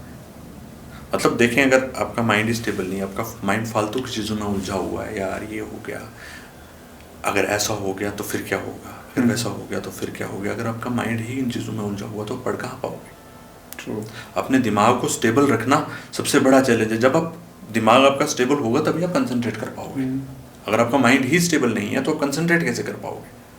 और उसके लिए बेस्ट पार्ट था, 2 चीज़ें मैं करता था कि एक तो अपने आप को बिजी रखता था, मैं कुछ लिख लिया, कुछ पढ़ लिया, और पढ़ना भी कुछ मोटिवेशनल पढ़ते रहो, या कुछ मोबाइल पे लगा लिया कुछ मोटिवेट, जो चीज़ें मोटिवेट करती रहे, मैं उसको अपने आप को उनसे सराउंडेड रखता था। और जो चीज़ मुझे डिमोटिवेट करती है, वो फ्रेंड सर्कल हो गया, रिलेटिव्स हो गए, कुछ भी हो गया, उससे मैंने अपने आप को दूर रखना शुरू कर दिया था।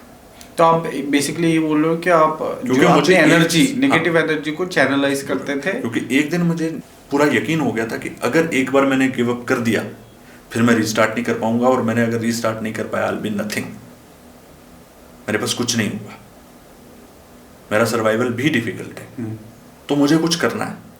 तो आपका तो एक तरीके से सर्वाइवल का, हाँ, द बेस्ट पार्ट वाज कि मैंने अपने विजुअलाइज कर लिया था अपनी पूरी ज़िंदगी को, अपने चैलेंजेस को विजुअलाइज कर लिया था कि अगर मेरे पास फाइनेंशियली में कुछ ना हुआ, या मतलब जो भी चीज़ें हैं, तो मेरा सर्वाइव करना ही मुश्किल हो जाएगा। और डिपेंडेंसी मुझे बिल्कुल भी पसंद नहीं थी। अब हमेशा से इंडिपेंडेंट अपनी लाइफ रखना चाहिए, डिपेंडेंसी बिल्कुल भी पसंद तो नहीं। पैरेलली आपने कोई ऐसा, देखिए आप जब सिविल सर्विसेज, स्टेट सर्विसेज की तैयारी करते हैं तो ये 100% फुल प्रूफ आपका होगा ही होगा, ज़रूरी नहीं है। और आपकी कंडीशन में ये था कि आपको 10 टाइम्स ज़्यादा एफर्ट्स डालने पड़े, तो थोड़ा सा और वेग हो जाता है कि whether I will be able to achieve it और नॉट।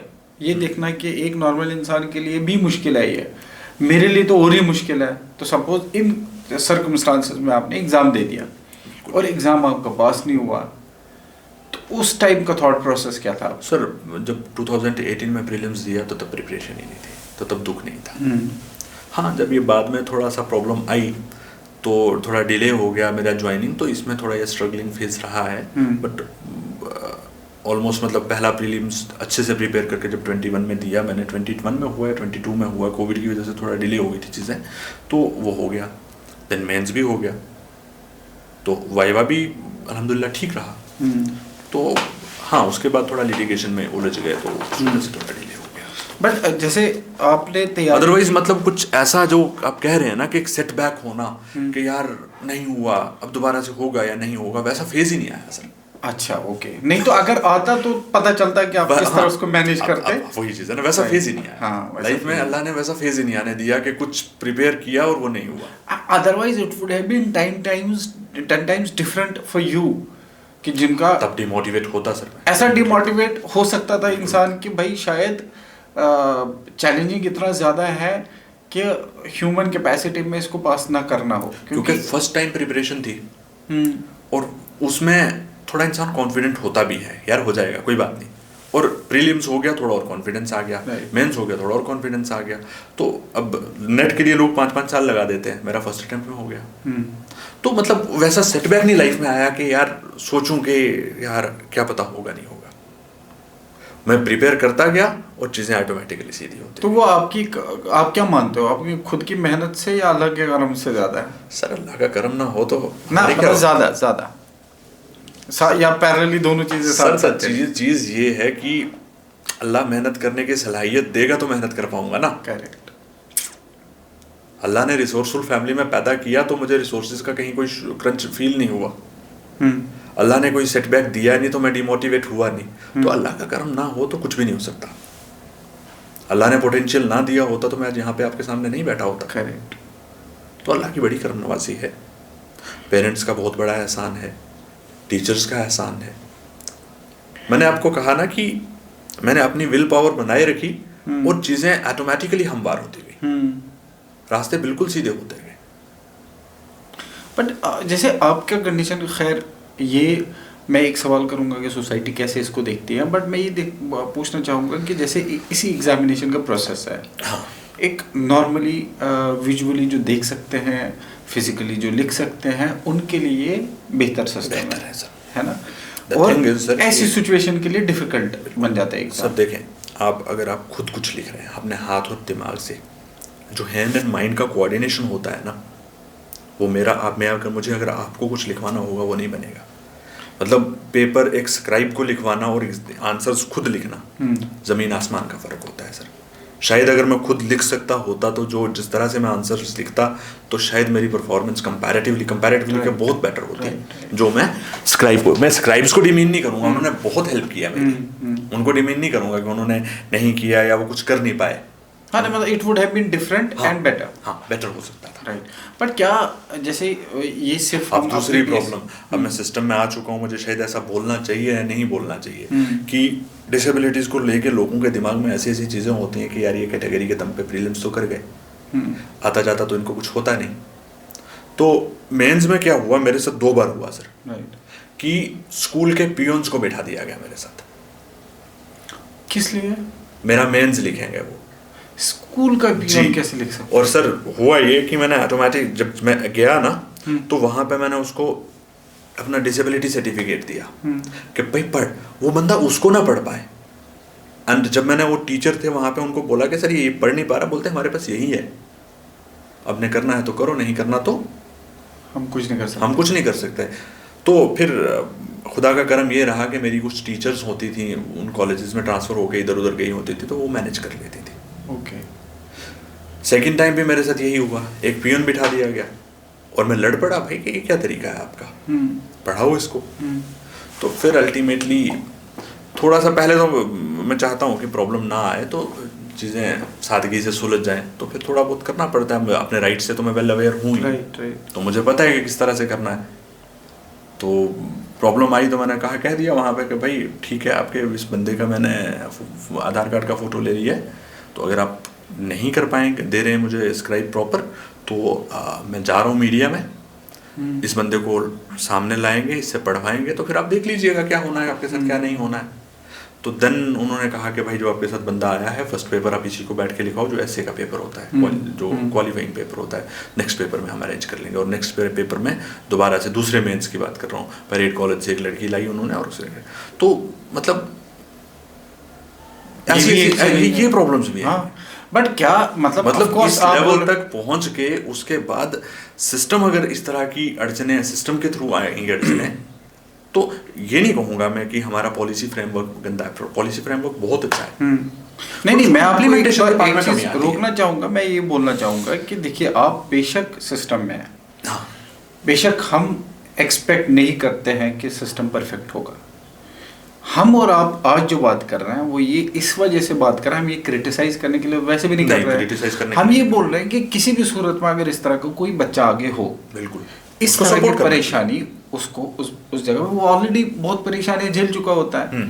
आपको लिखने का खुद होता नहीं है, आपको किसी को लिखवाना है, आप उस थॉट प्रोसेस को किसी को दे रहे हो, फिर वो लिखेगा, और सामने वाला अगर लिखने के काबिल ही ना हो तो फिर क्या करोगे? करेक्ट। तो हम तो ये इस सिस्टम से least you can expect is कि एक अच्छा लिखने वाला आप दो, मतलब उससे आपके दिल का बर्डन, मतलब आपको अच्छा लिखने वाला हो, क्विकली लिखने वाला हो, क्योंकि विद इन टाइम आपको लिखना होता है, करना है। हाँ।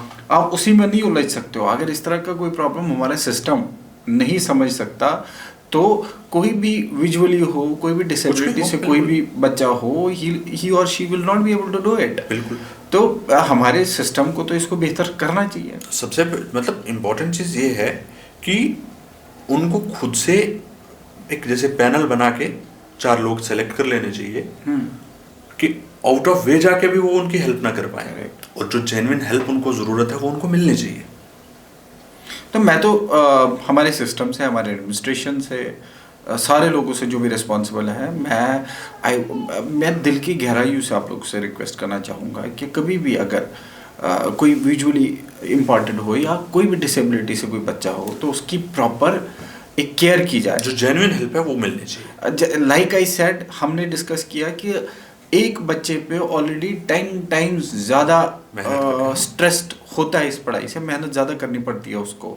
तो least we can do is as a system कि हम उनका वो प्रेशर थोड़ा सा लास्ट मोमेंट पे आके, अगर आपके पास इतनी मेहनत करने के बाद, इतनी स्ट्रगल्स के बाद, अगर आपके सामने एक पियन रखते हैं, भाई ये तुम्हारा आंसर्स लिखिए, गुनाह है, तो इंसान तो डिमोटिवेट होगा।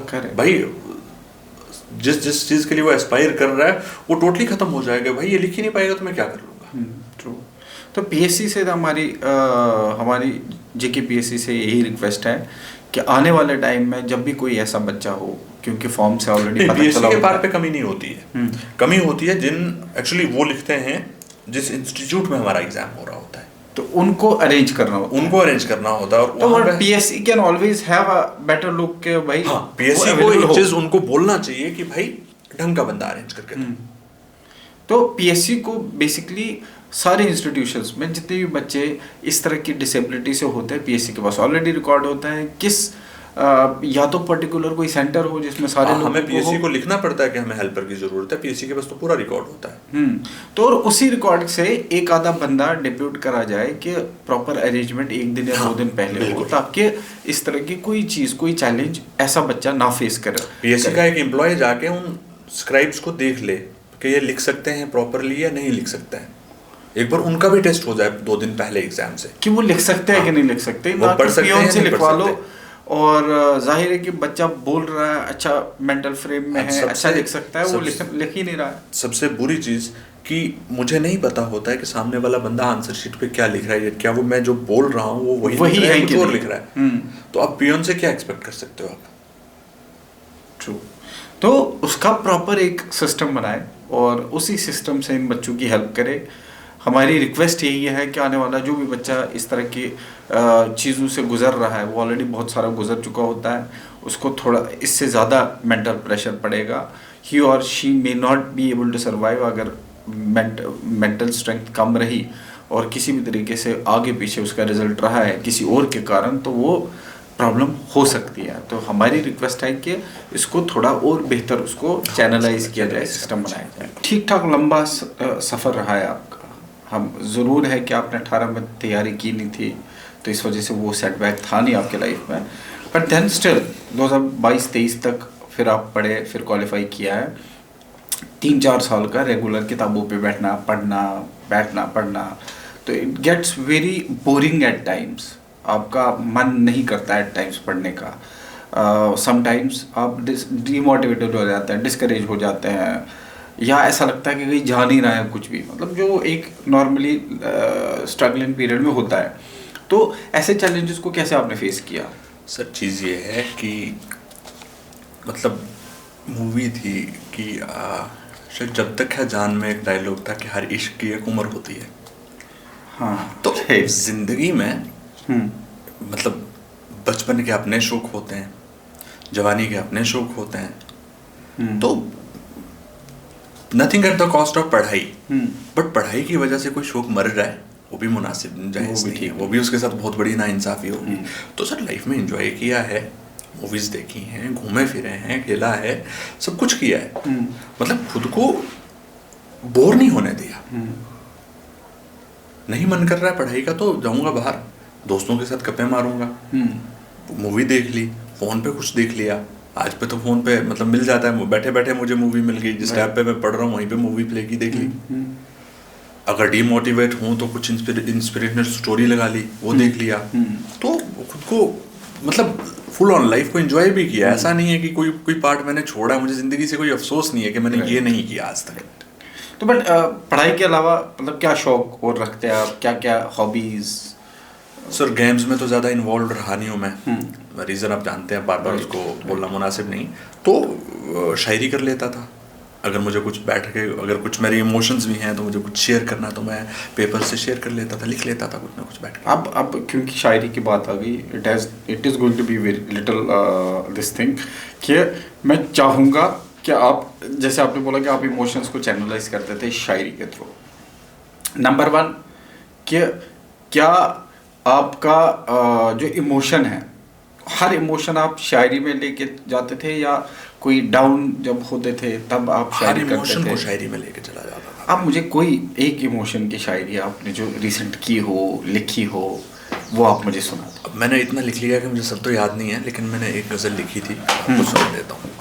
और वो था कि खुद में खोकर है खुद को पाया मैंने, भंवरे गम से है खुद को साहिल सकूं पे लाया मैंने, तमन्नाओं के एक समंदर से निकल आया हूँ, आज फिर ख्वाहिशों का एक महल है गिराया मैंने, तूफ़ान ज़िंदगी से लरज़ता रहा ताउम्र, तूफ़ान ज़िंदगी से लरज़ता रहा ताउम्र, खाली हाथ लौटा फिर भी ना कुछ पाया मैंने, एक आरज़ू की खातिर हर आरज़ू का दम निकला, एक आरज़ू की खातिर हर आरज़ू का दम निकला, वो आरज़ू के जिस पे था सब कुछ लुटाया मैंने, अब तो ख्वाब भी देखने से डरने लगा हूँ यारो, कि एक ख्वाब के ख्वाब में वो ख्वाब था सजाया मैंने। वाह वाह, अमेजिंग। मतलब मुझे ऐसा लगता है कि आपको सिविल सर्विसेज से ज़्यादा शेर शायरी में जाना चाहिए। मैंने कहा ना कि मैंने ज़िंदगी के किसी भी शोबे को मायूस नहीं होने दिया। मैंने जो चाहा मैंने किया, और मैं 4th स्टैंडर्ड से लिखना स्टार्ट कर चुका। बट इतनी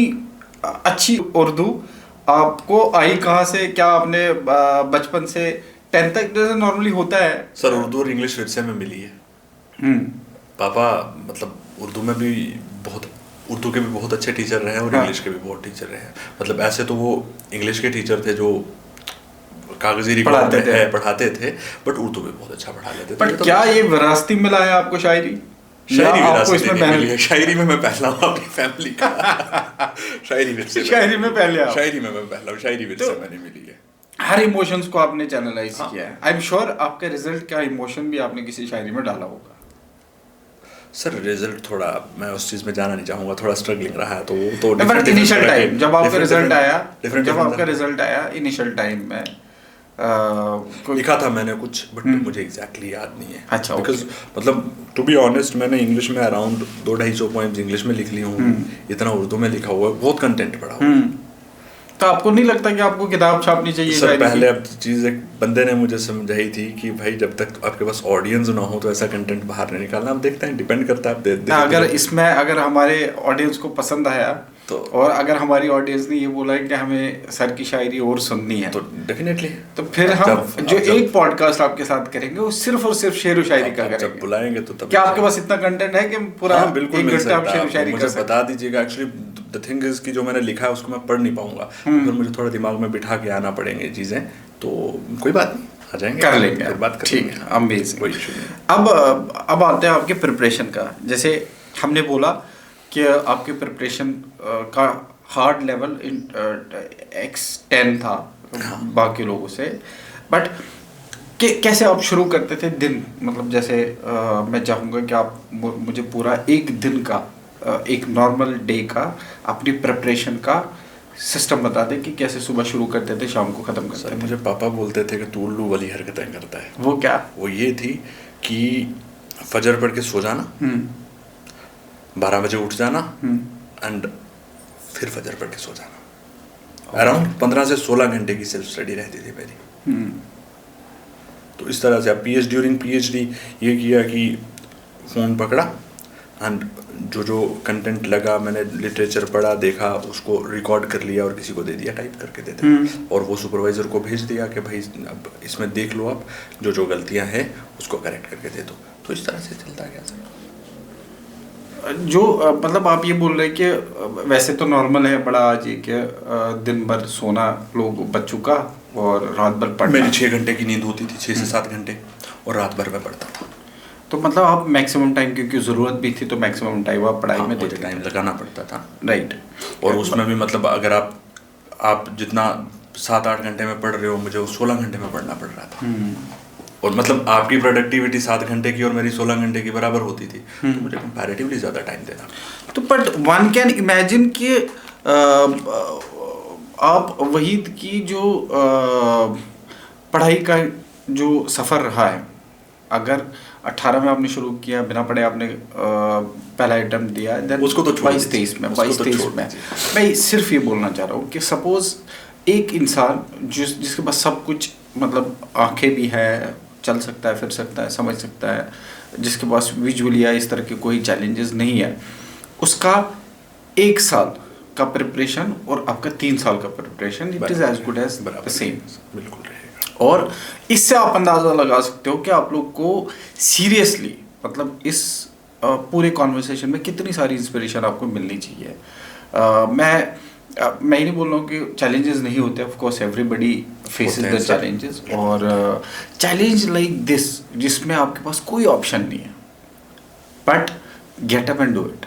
आपको उठ कर खड़ा होना होगा, करना होगा, नहीं तो सेकंड ऑप्शन आपके पास नहीं होता। Imagine going through that journey और उसको अचीव करना, समथिंग लाइक दिस, पीएचडी या Jammu and Kashmir administrative services को क्वालिफाई करना। आप लोग सोच सकते हो कि कितना हार्ड रहा होगा कि इस पढ़ाई करना, मतलब लिख नहीं सकते, दूसरे से लिखवाना, और फिर एग्जामिनेशन के दिन जब आप पूरे प्रिपेयर्ड हो।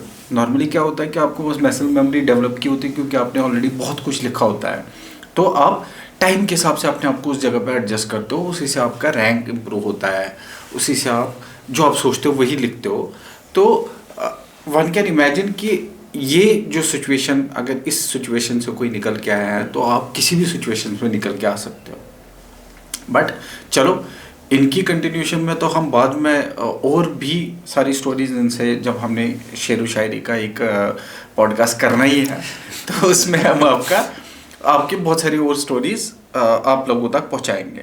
बट मैं ये जानना चाहूँगा कि क्या जब आपने डिसाइड किया था कि आपको यूपीएससी जैसे एग्ज़ाम, यूपीएससी स्टेट सर्विसेज जैसे एग्ज़ाम में अपेयर होना है, was it an emotional decision और a logical decision back then? Sir emotional भी था और लॉजिकल भी था, बिल्कुल दोनों थे। इमोशनल इस वजह से कि एक, मैंने आपको पहले ही बताया ना कि स्कूल डेज से ही मेरे दिमाग में एक चीज़ बैठ गई थी कि मुझे करना है। एंड लॉजिकल इसलिए था कि अगर मैं कुछ नहीं कर पाया तो मेरा सर्वाइवल मुश्किल हो जाएगा। तो उसमें मैं दोनों चीज़ें कहूँगा। तो बट आपको क्या लगता है कि आप में अपार्ट फ्रॉम जो आपके चैलेंजेस रहे हैं विजुअल चैलेंजेस, उसके अलावा आप में कोई ऐसी, अब now that if you look back, आप 18 से शुरू किया और 22-23 तक आपने किया है, 2-3-4 साल का सफ़र रहा है, क्या आपको लगता है कि आप में क्वालिटीज़ ऐसी थी जो आपको एक्चुअली अपना ड्रीम फुलफिल करने में हेल्प कर रही है? What are those qualities? Sir सबसे पहली चीज़ कि रिसोर्स क्रंच नहीं था और ये पेरेंट्स की बड़ी मेहरबानी रही। Number one. सेकंड चीज़ कि मैंने पहले भी डिस्कस किया कि अपने आप को मैंने सराउंड उन लोगों से रखा या उस कंटेंट से रखा जो मैं पढ़ता था, जो मुझे मोटिवेटेड रखता था। मैंने अपनी विल पावर को मरने नहीं दिया सर। तो आपने कहा विल पावर स्ट्रांग था, Will power बहुत strong बड़ी था। ताकत थी आपकी। और उस विल पावर को बनाए रखा मैंने, और उसने मदद की कि अल्लाह ने जो मुझे पोटेंशियल दिया है मैं उसको पहचान चुका गया था।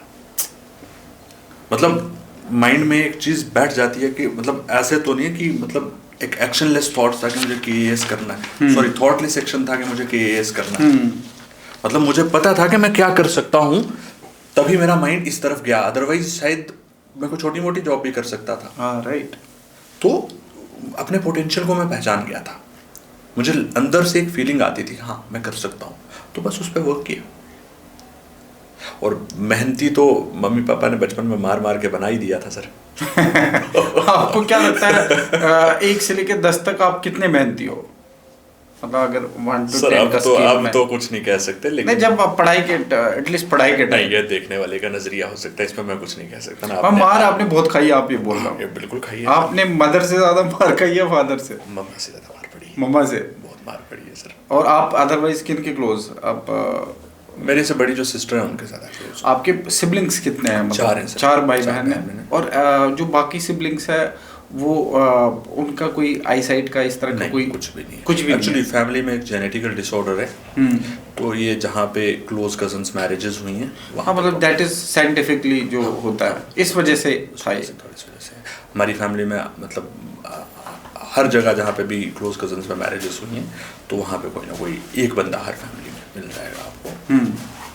बट क्योंकि with in a family also, क्या किसी सूरत में आपको कभी फैमिली में इस वजह से या तो स्पेशल ट्रीटमेंट मिलता हो, या कभी ऐसा लगा कि नहीं यार 3 भाइयों को थोड़ा सा, 3 भाई बहनों को मुझसे थोड़ा सा ज़्यादा बेटर अटेंशन या इस तरह की कोई नहीं चीज़? सर, ऐसा नहीं है। मतलब फैमिली में मुझे ना ग्रूम इस तरह से किया गया कि हर सर्कमस्टांसेस को मैं इजीली फेस कर सकूं।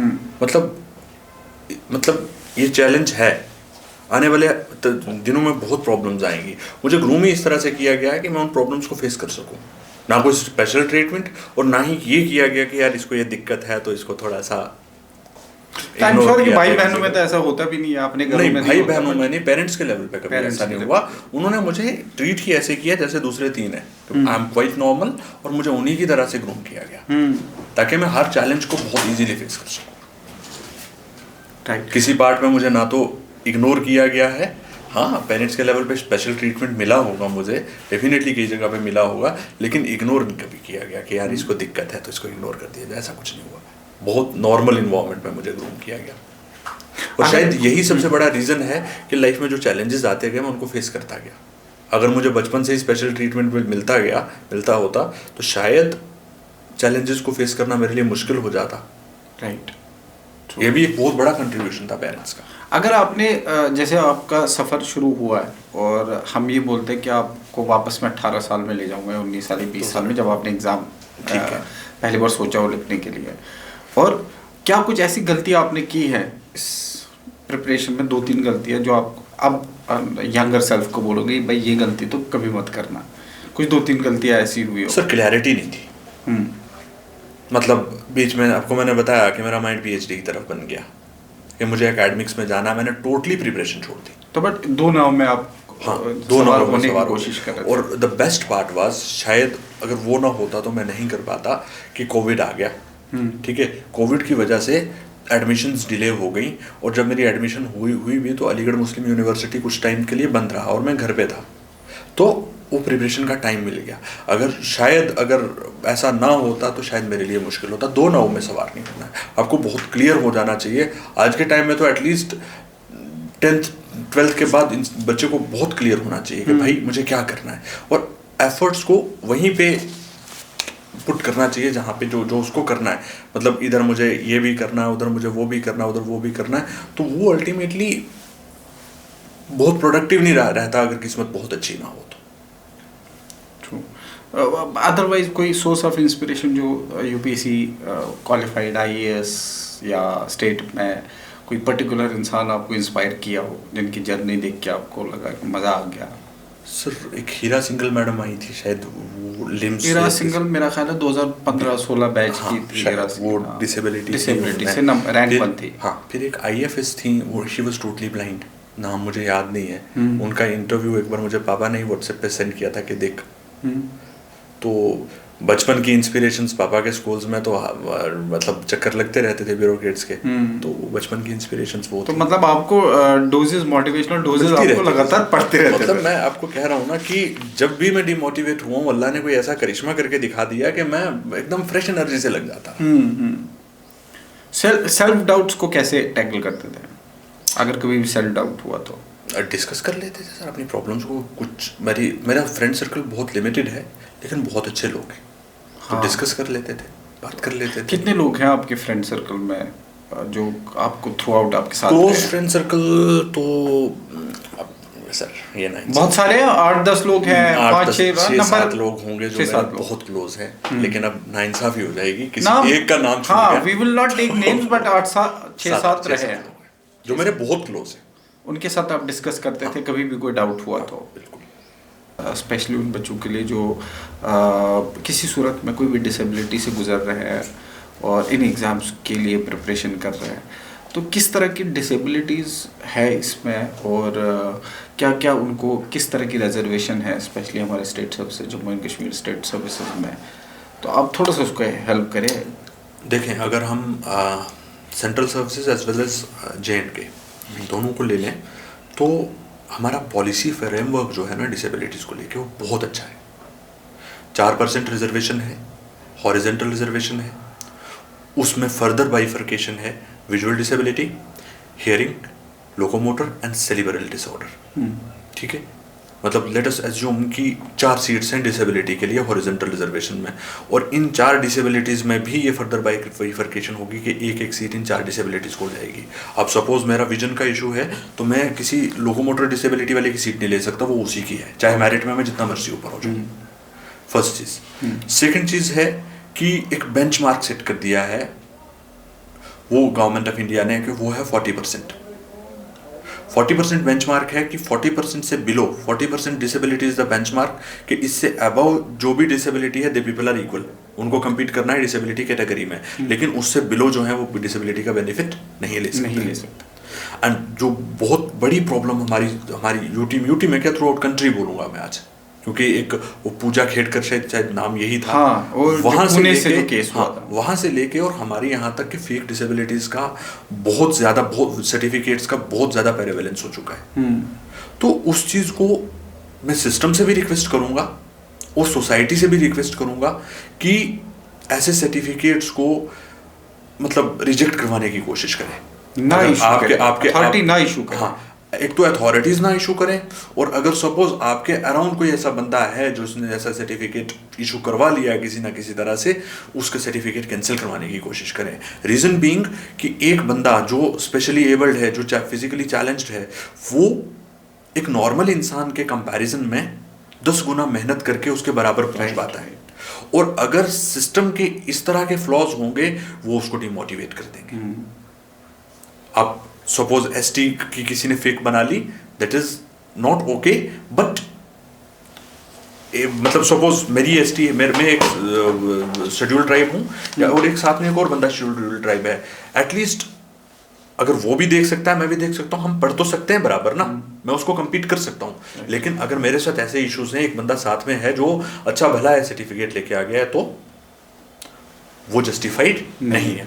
तीसरी चीज कि गवर्नमेंट ऑफ इंडिया का इतना अच्छा वो है पॉलिसी फ्रेमवर्क है कि एक बंदा अगर वो डिसेबल है, वो किसी एग्जाम को क्रैक करके आ गया है और एक पर्टिकुलर डिपार्टमेंट के पास ऐसी कोई पोस्ट नहीं है जहां पे वो फिट बैठ सकता है, जिसको जो काम वो कर सकता है, तो गवर्नमेंट का प्रोविजन है कि टिल रिटायरमेंट उसकी किसी पोस्ट से सैलरी बन निकाली जाए, अनटिल गवर्नमेंट कोई सूटेबल पोस्ट नहीं क्रिएट कर लेती जहां पे वो काम कर सके। इतना अच्छा पॉलिसी फ्रेमवर्क है। तो मेन चीज कि जो स्पेशली एबल्ड लोग हैं उन लोगों को अपने राइट्स से अवेयर होना पड़ेगा। अनलेस एंड अनटिल वो अपने राइट्स को लेके अवेयर नहीं होंगे, और जो आस पड़ोस में लोग हैं उनको भी अवेयर करवाना होगा, अदरवाइज हमारे राइट्स उन लोगों को जाते रहेंगे जो उन राइट्स का बेनिफिट लेने को डिजर्व नहीं करते। मतलब बहुत सारे केसेस ऐसे आ रखे हैं कि जिनमें जिनको जाना ही नहीं चाहिए था उनके पास चला गया वो सीट। जैसे पिछले साल आप बोल रहे हो राइटली कि पूजा का वो केस हुआ था, क्रीमिलियर नॉन क्रीमिलियर, और स्पेशली क्योंकि आप ऑलरेडी चैलेंजेस बहुत सारे फेस कर रहे हो। क्रीमिलियर तो अलग चीज आ जाती है ना सर, मतलब उसमें उस केस में डिसेबिलिटीज के केस में तो ये बहुत अनजस्टिस है ना, कि जो डिजर्व कर रहा है एक बंदा जो चल नहीं सकता, वो बेचारा किसी भी तरह करके स्कूल जा रहा है, पढ़ रहा है, इस लेवल तक पहुंच रहा है, और एक नॉर्मल बंदा आके उसका राइट लेके जा रहा है एक फिक्स सर्टिफिकेट के बिना पे, तो वो कहाँ अनजस्टिफाइड उसको जस्टिफाई नहीं किया जाता। इस पे सिस्टम को भी वर्क करना चाहिए, लोगों को भी वर्क करना चाहिए, और जिनके डिसेबिलिटी है उनको अपने राइट से अवेयर होना चाहिए। हाँ, ये तीनों चीजें इंपॉर्टेंट है, और जब तक सोशल अवेयरनेस नहीं होगी इस चीज को हम इरेडिकेट नहीं कर सकते। आई होप कि जो आप मैसेज दे रहे हो will try to send it across, हर जगह पे पहुंचाने की कोशिश करें, ताकि जो डिसेबिलिटीज फेस कर रहे हैं, जो ये चैलेंजेस फेस कर रहे हैं, उनको अपने राइट्स का भी पता हो, जो सोसाइटी हमें देख रही हो उनको एहसास हो कि इनको 10 टाइम्स ज़्यादा मेहनत करनी पड़ती है, तो दे शुड नॉट उनकी सीट किसी एक ऐसे इंसान को नहीं जाना चाहिए जो इसको डिज़र्व नहीं करते हैं। एंड ऑफ कोर्स सिस्टम, जो कि हमारे पास फ्रेमवर्क ऑलरेडी बेस्ट फ्रेमवर्क है उनके लिए, तो सिस्टम को भी बढ़ चढ़ के इसमें थोड़ा सा और बिल्कुल ट्रांसपेरेंसी लानी चाहिए। और साथ ही और जो लोग ऐसे सर्टिफिकेट्स इशू करते हैं उनको अकाउंटेबल ठहराना चाहिए। तो सरकार में जो अकाउंटेबिलिटी जिनके पास है 100% उनको इस चीज़ को मद्देनज़र रखते हुए करना चाहिए कि ये जिनके पास ये सीट जानी चाहिए उनके अलावा अगर किसी को जाए तो वो दैट इज़ नॉट राइट, वो अनजस्टिफाइड है। साथ ही मैं एक चीज़ और जो जानना चाहता हूँ, क्योंकि यूपीएससी स्टेट सर्विसेज जैसी तैयारी आपने की है, तो आप थोड़ा सा तरीका बताएं कि आपने सोर्सेज, क्योंकि हर इंसान इसमें सोर्सेज मांगता है, कौन कौन सी किताबें पढ़नी है, वो नॉर्मली जो चल रहे होते हैं इसमें प्रिपरेशन में उनको तो पता होता है, बहुत सारे लोग बोलने वाले होते हैं, बट विजुअली स्पेशली आप नहीं देख सकते हो। 80 to 100% आपका विजुअली आप उसको फेस कर रहे हो चैलेंज को, तो ऐसे बच्चों के लिए क्योंकि आपने किस किस तरीके से पढ़ाई की है वो उनको हेल्प करेगा। सर मेरा ये रहता था एक चीज़ कि मेरे लिए सोर्सेज बहुत लिमिटेड रहते थे। उसका रीज़न कि हर बुक मुझे लार्ज फॉन्ट में नहीं मिल सकती थी, और हर सोर्स को मैं लार्ज फॉन्ट में ज़ेरॉक्स भी नहीं करा सकता था, और मल्टीपल सोर्सेज को पढ़ते हुए भी मुझे बहुत टाइम लगता था। तो मैं ये करता था कि एक स्टैंडर्ड बुक, जैसे मुझे वाजीराम की बुक मिल गई पॉलिटी की लेटेस्ट एस्यूम, तो मैंने उसको पढ़ा, ठीक है। देन आफ्टर मैं ये करता था कि उस पर्टिकुलर लेटेस्ट एस्यूम की मैंने फंडामेंटल राइट्स पढ़ा कंप्लीट, एंड देन मैंने उसके गूगल पे PYQs देख लिया। अब तो ChatGPT आ गया, खैर हमारे टाइम पे वो भी नहीं था, तो उसके थ्रू PYQs देख लिए और मतलब डाइवर्सिटी ऑफ MCQs निकाल लिए, उनको सॉल्व किया। देन मेंस के जो क्वेश्चंस होते थे या टेस्ट सीरीज में जो क्वेश्चंस होते थे उनको निकाला, उनको सॉल्व किया। और उससे क्या होता है कि अब सपोज ऑब्वियसली मैं 50 क्वेश्चन कर रहा हूँ, तो 50 में से 20 मुझे नहीं आएंगे, 30 मुझे आएंगे। अब जो 20 नहीं आ रहे हैं, जो मेरी स्ट्रेटेजी रही है मैं वो बता रहा हूँ। जो 20 मुझे नहीं आ रहे हैं, इट मीन्स कि ये चीज़ें मुझे नहीं आ रही हैं, उनको दोबारा से पढ़ा, पहली चीज़। सेकेंड चीज़ कि रिविजन बहुत इंपॉर्टेंट है। अगर सपोज आज आप एक टॉपिक पढ़ रहे हो, आप नेक्स्ट पे जा रहे हो, रिवाइज नहीं कर रहे हो, भूल जाएगा, और आप जितनी भी एफर्ट्स कर रहे हो वो पर्पसलेस होंगी।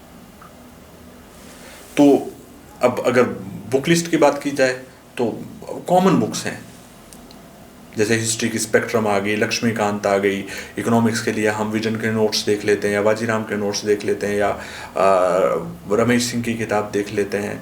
बुक लिस्ट बहुत कॉमन है, चीज ये है कि आप पढ़ते किस तरह से उस चीज को, वो डिफरेंस क्रिएट करेगी।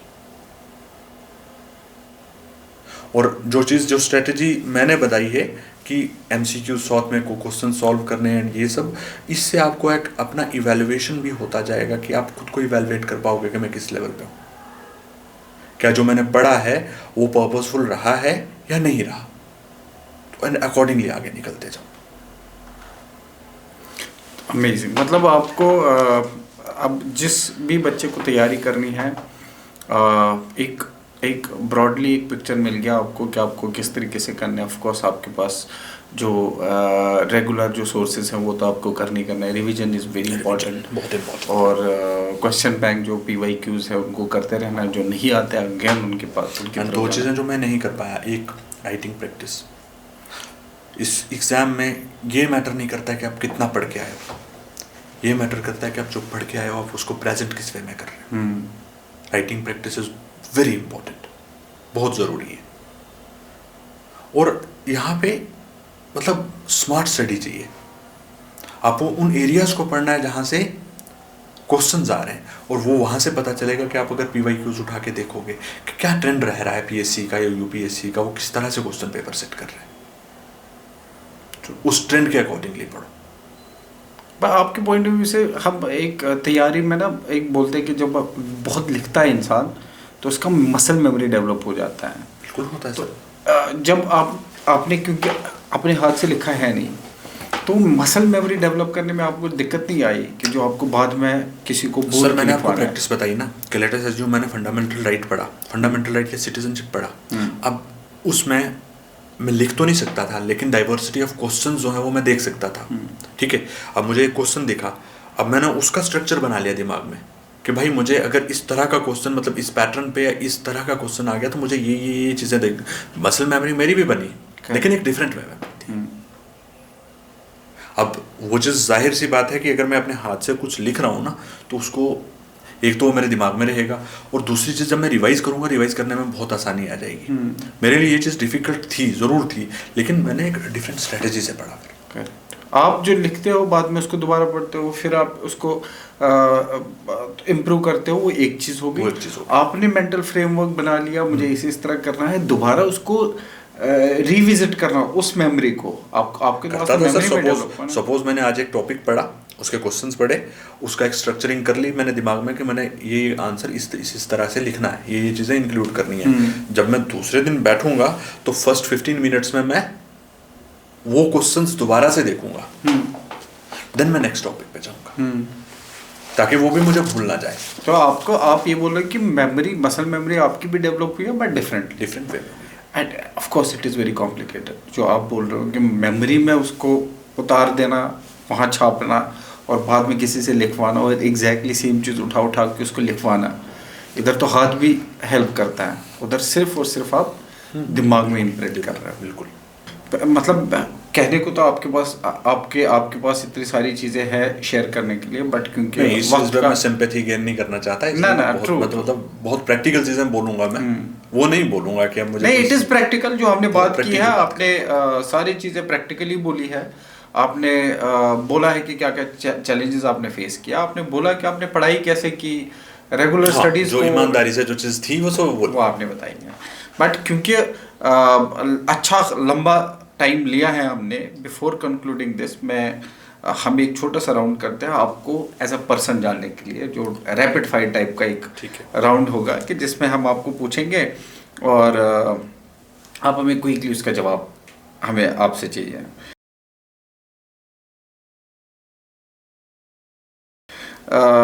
सबसे पहले मैं जो क्वेश्चन पूछना चाहूँगा आपसे, आपका फेवरेट लोकल डिश जो मेंढर या पुंछ आपके रीजन का हो। सर लोकल डिश हमारे वहाँ पे होती है गन्हार, उसकी सब्जी होती है, कढ़ी होती थी, उसमें जो खुबानी जिसे कहते हैं ना, हाँ। उसके अंदर से वो गुलियाँ निकाल के उसको डाल के उसको डालते हैं उसमें। हाँ, तो वो बहुत टेस्टी होता था। और ये लोकल कहीं और जगह पे मिलती भी नहीं है, जम्मू में तो एटलीस्ट नहीं मिलती। कढ़ी, हाँ, वो इधर नहीं मिलती है। हाँ, वो हमारे उधर ही बनती है। तो अब मैं चाहूँगा कि जब हम आए तो, और आप वहाँ होंगे तो आप कोई बात नहीं, खिलाइएगा। दूसरा क्वेश्चन है, अपने गांव का नाम सुनते ही सबसे पहले आप मतलब आपकी फीलिंग कैसी होती हैं? सर मुझे अपने दिन याद आ जाते हैं जब मैं शरारती हुआ करता था, और इधर आपने- उधर घूमना, उल्टे सीधे काम करने, मम्मी से मार पड़नी, वो याद आ जाता है। आपकी सिटी लाइफ या विलेज लाइफ, सर क्या पसंद है आपको? विलेज लाइफ सुकून है सर वहाँ पे, क्योंकि एक बचपन बीता है मेरा वहाँ पे, तो उसमें वहाँ पे बहुत आई होप आपको जल्दी वहाँ सर्व करने को मौका मिले। बिल्कुल सर, मैं दुआएं तो यही है कि मिल बिल्कुल जाए। सर, मैं चाहूँगा कि सर एक चीज़ जो आपको इंस्टेंटली काम कर देती है, मतलब एक सुकून दे देती है, कोई एक चीज़। अगर मैं कुछ अच्छा लिख लेता हूँ तो मुझे बहुत सुकून मिलता है। जब मैं अपने इमोशंस को पेपर से शेयर करता हूँ तो मुझे बहुत सुकून। I think you should take writing professionally. आपको मैं बताता हूँ, जो आपने वो कुछ पंक्तियाँ सुनाई हमें, और इसको तो मैं बाद में दोबारा सुनूंगा, क्योंकि आपके लिए इजी था, मेरे लिए थोड़ा समझना उसमें वक्त लग सकता है, ऑडियंस को थोड़ा सा वक्त लगेगा उसको समझने में, बट कंप्लीट प्रोफेशनल आप हो सकते हैं अपनी राइटिंग में। मैं लिख रहा हूँ सर, देखता हूँ, अब धीरे धीरे कुछ पब्लिश करवाऊंगा अब डेफिनेटली। मेरी कोई हेल्प हो तो आप मुझे बता दें। डेफिनेटली। एक मिथ जो सिविल सर्विसेज या स्टेट सर्विसेज, एक मिथ है जो आप तोड़ना चाहते हो। मिथ ये है सर कि बहुत सारे लोगों ने मुझे भी कहा, और आज भी मैं लोगों से सुन रहा हूँ जो नए प्रिपेयर करने के लिए आ रहे हैं, कि यार इतने साल से इतने लोग लगे हुए हैं, उनका नहीं हुआ तो मेरा कहाँ होगा। ये मिथ है। ये मिथ है। आप अगर मेहनत करोगे, डेडिकेशन से लगे रहोगे, मोटिवेटेड रहोगे, अपनी विल पावर को नहीं जाने दोगे, तो आप कर लोगे। True. Facing so many obstacles, मैं आपसे पूछना चाहूँगा क्या टफ था, प्रीलिम्स या मेंस? प्रीलिम्स। प्रीलिम्स टफ रहा है। सर मैं बहुत कॉन्फिडेंट हूँ कि मैं मेंस को कर लेता हूँ सर। टू बी ऑनेस्ट, मैं अभी आपको सच बता रहा हूँ कि मेरा 2025 वाला भी हो गया, और 10 दिन भी नहीं मैंने मेंस के लिए पढ़ा होगा। पुरानी प्री नॉलेज थी जो मेरे काम आई। 25 लास्ट लिस्ट में थे आप? हाँ, लेकिन प्रीलिम्स से मुझे बहुत डर लगता है, मुझे आज भी डर लगता है सर। होता है, मतलब या तो प्रीलिम्स से डरते हैं बच्चे, या तो मेंस से मुझे डरते प्रीलिम्स से हैं। आज भी बहुत डर लगता रेस्पेक्ट या सक्सेस, क्या ज़्यादा इम्पोर्टेंट है आपके लिए? है। रिस्पेक्ट। एक बिलीफ जो आपको सबसे अलग बनाता हो? रिस्पेक्ट को डिमांड नहीं कर सकते, रिस्पेक्ट कमांड की जाती है। मैं तो चाहूँगा कि आप उसको एक बार, ठीक है, मतलब वो ज़्यादा लंबा हो जाएगा, ये एक्चुअली डिमांड करने वाली चीज़ है। हाँ। एक वीकनेस जो आप ओपनली एक्सेप्ट करते हैं, वीकनेस अपनी? थोड़ा जज्बाती हूँ।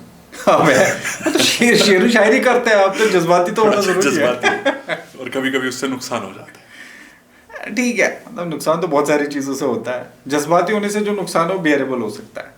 कभी कभी लोग गलत फायदा उठा जाते हैं ना जज्बात का, और उसके बाद फिर दुख होता है कि यार मैंने तो किसी और इंटेंशन से इसकी मदद करनी चाहिए, और इसने ये कर लिया, तो थोड़ा दुख होता है। अदरवाइज थोड़ा सा इमोशनल शिफ्ट कर लेते हैं। कब सबसे ज़्यादा प्राउड फील किया आपने लाइफ में? सर पापा ने एक बड़ी अच्छी चीज़ सिखा दी थी मुझे जिस दिन मेरा नेट हुआ था, कि एक चीज़ याद रखना कि इंसान को इमोशनली बहुत बैलेंस्ड होना चाहिए। जब कुछ बहुत अच्छा मिल जाए तो बहुत खुश नहीं होना है, बहुत फख्र नहीं करना है, और कुछ बुरा हो जाए तो टूट नहीं जाना है। टूट नहीं जाना है। तो खैर सेलेक्शन मेरा जब नेट हुआ था तब, तो वो टाइम पे 2018, उस टाइम नेट करना बहुत बड़ी बात थी सर। नेट करना आज भी बहुत बड़ी बात है। एक बात जो आप कभी भूल नहीं सकते, कोई एक एडवाइस? सर कुछ चीज़ें डिस्क्लोज नहीं करना चाहता मैं। अच्छा, Please, ठीक है, उस पर हम नहीं जाएंगे। ठीक है। एक दिन के लिए वापस बचपन मिले, क्या करेंगे? सर वो मिट्टी का घर बना के खेल, मैं गुल्ली डंडा वगैरह खेलेंगे। हम मिट्टी का घर बनाया करते थे वहाँ पर। बिल्कुल। मेंढर पुंछ के लिए, के यूथ के लिए, खास कर मेंढर के लिए, क्योंकि बहुत सारे ज़हीन बच्चे तो मैं जानता हूँ जो कर रहे हैं, तो उनके लिए एक मैसेज, मेंढर और पुंछ के बच्चों के लिए एक स्ट्रॉन्ग सा मैसेज आप दे दो। सर मेहनत, और दूसरी चीज़ कि अपनी मोटिवेशन जो है ना, एक सोर्स ऑफ मोटिवेशन होना चाहिए जो आपकी विल पावर को बनाए रखे। उसको टूटने मत दे, उसको अपने आसपास रखो। और नेक्स्ट चीज़ कि बहुत कहना नहीं चाहिए, लेकिन बहुत इलिजिटिमेट एक्टिविटीज़ जैसे ड्रग्स एंड इन चीज़ों में इन्वॉल्व होती जा रही है आज की जनरेशन। अपने आप को इससे बचा के रखो। अगर आपकी लाइफ में एक मूवी हो, उसका टाइटल, अगर आपके लाइफ पे एक मूवी बने, उसका टाइटल क्या होना चाहिए? सर टाइटल तो नहीं मैं बोलूँगा, लेकिन मैंने ऑलरेडी डिस्कस किया है कि जब तक है जान में एक डायलॉग मुझे बहुत पसंद आया था कि हर इश्क की एक उम्र होती है। चलो उसको टाइटल ही मानेंगे हम। उसको और मैंने वो किया है ज़िंदगी में सर, तो कि मैंने दिखता है। हर चीज़ को एंजॉय किया। जिस जज्बे के साथ आप चीज़ें अचीव कर रहे हैं, लोगों की मदद कर रहे हैं, शेर व शायरी आपने में एक बहुत बड़ा सरमाया है आपके पास, जिसमें आप अपने emotions, not everybody can do it, जिसमें आप अपनी इमोशंस को जाहिर कर सकते हैं।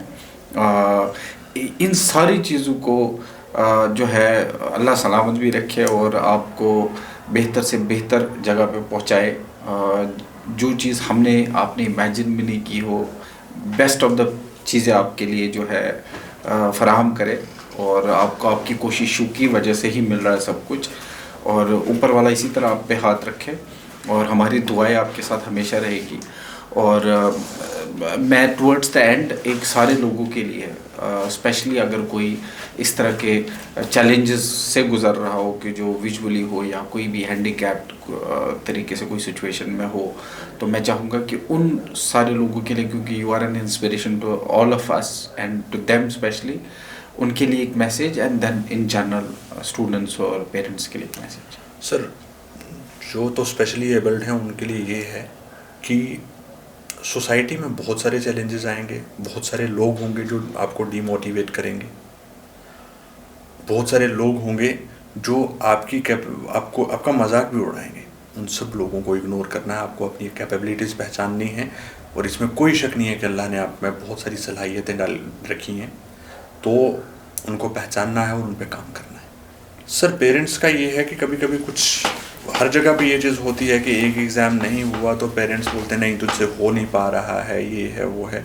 बट मतलब देखें, चीज़ ये है कि एक बंदा अगर कट ऑफ जो है प्रीलिम्स का जा रहा है 60, उसके 58 भी हैं, तो ये अज्यूम कर लिया जाता है यार इसने पढ़ा नहीं है, बट उसने पढ़ा होता है। उनकी एफर्ट्स को अप्रिशिएट करें पेरेंट्स भी और सोसाइटी भी।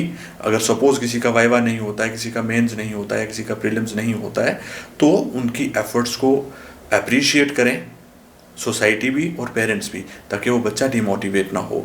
और बच्चों के लिए ये कि जिस मकसद के लिए, जिन ख्वाहिशात के साथ आपके पेरेंट्स ने आपको इधर भेजा है पढ़ने के लिए, आप उनके साथ ईमानदारी से उन ख्वाहिशात के लिए मेहनत करें, ताकि आपके पेरेंट्स के जो एम्बिशंस हैं, आप ख्वाहिशात हैं, जो उनके मतलब जो जज्बात हैं आपके साथ एसोसिएटेड, उनके साथ धोखा मत करें।